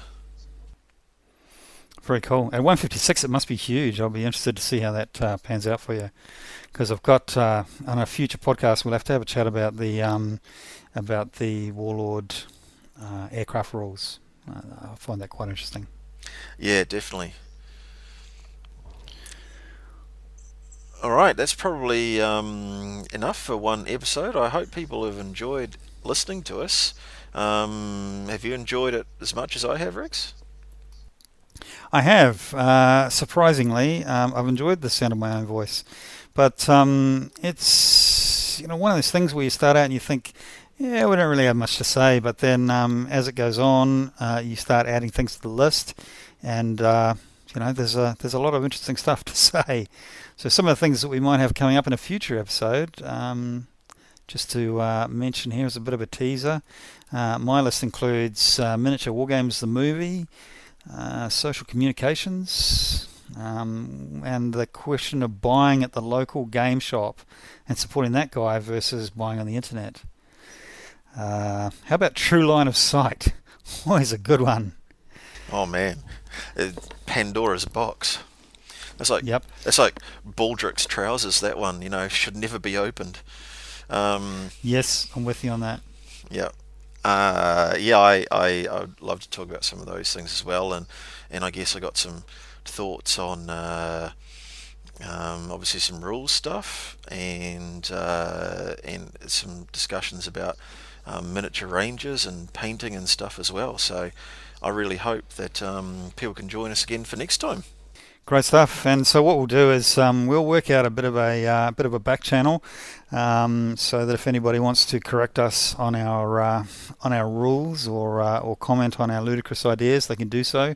Might be one of those things where the old saying, when you go to somebody's house, you always have to go there twice. First time to go there, and the second time to apologise.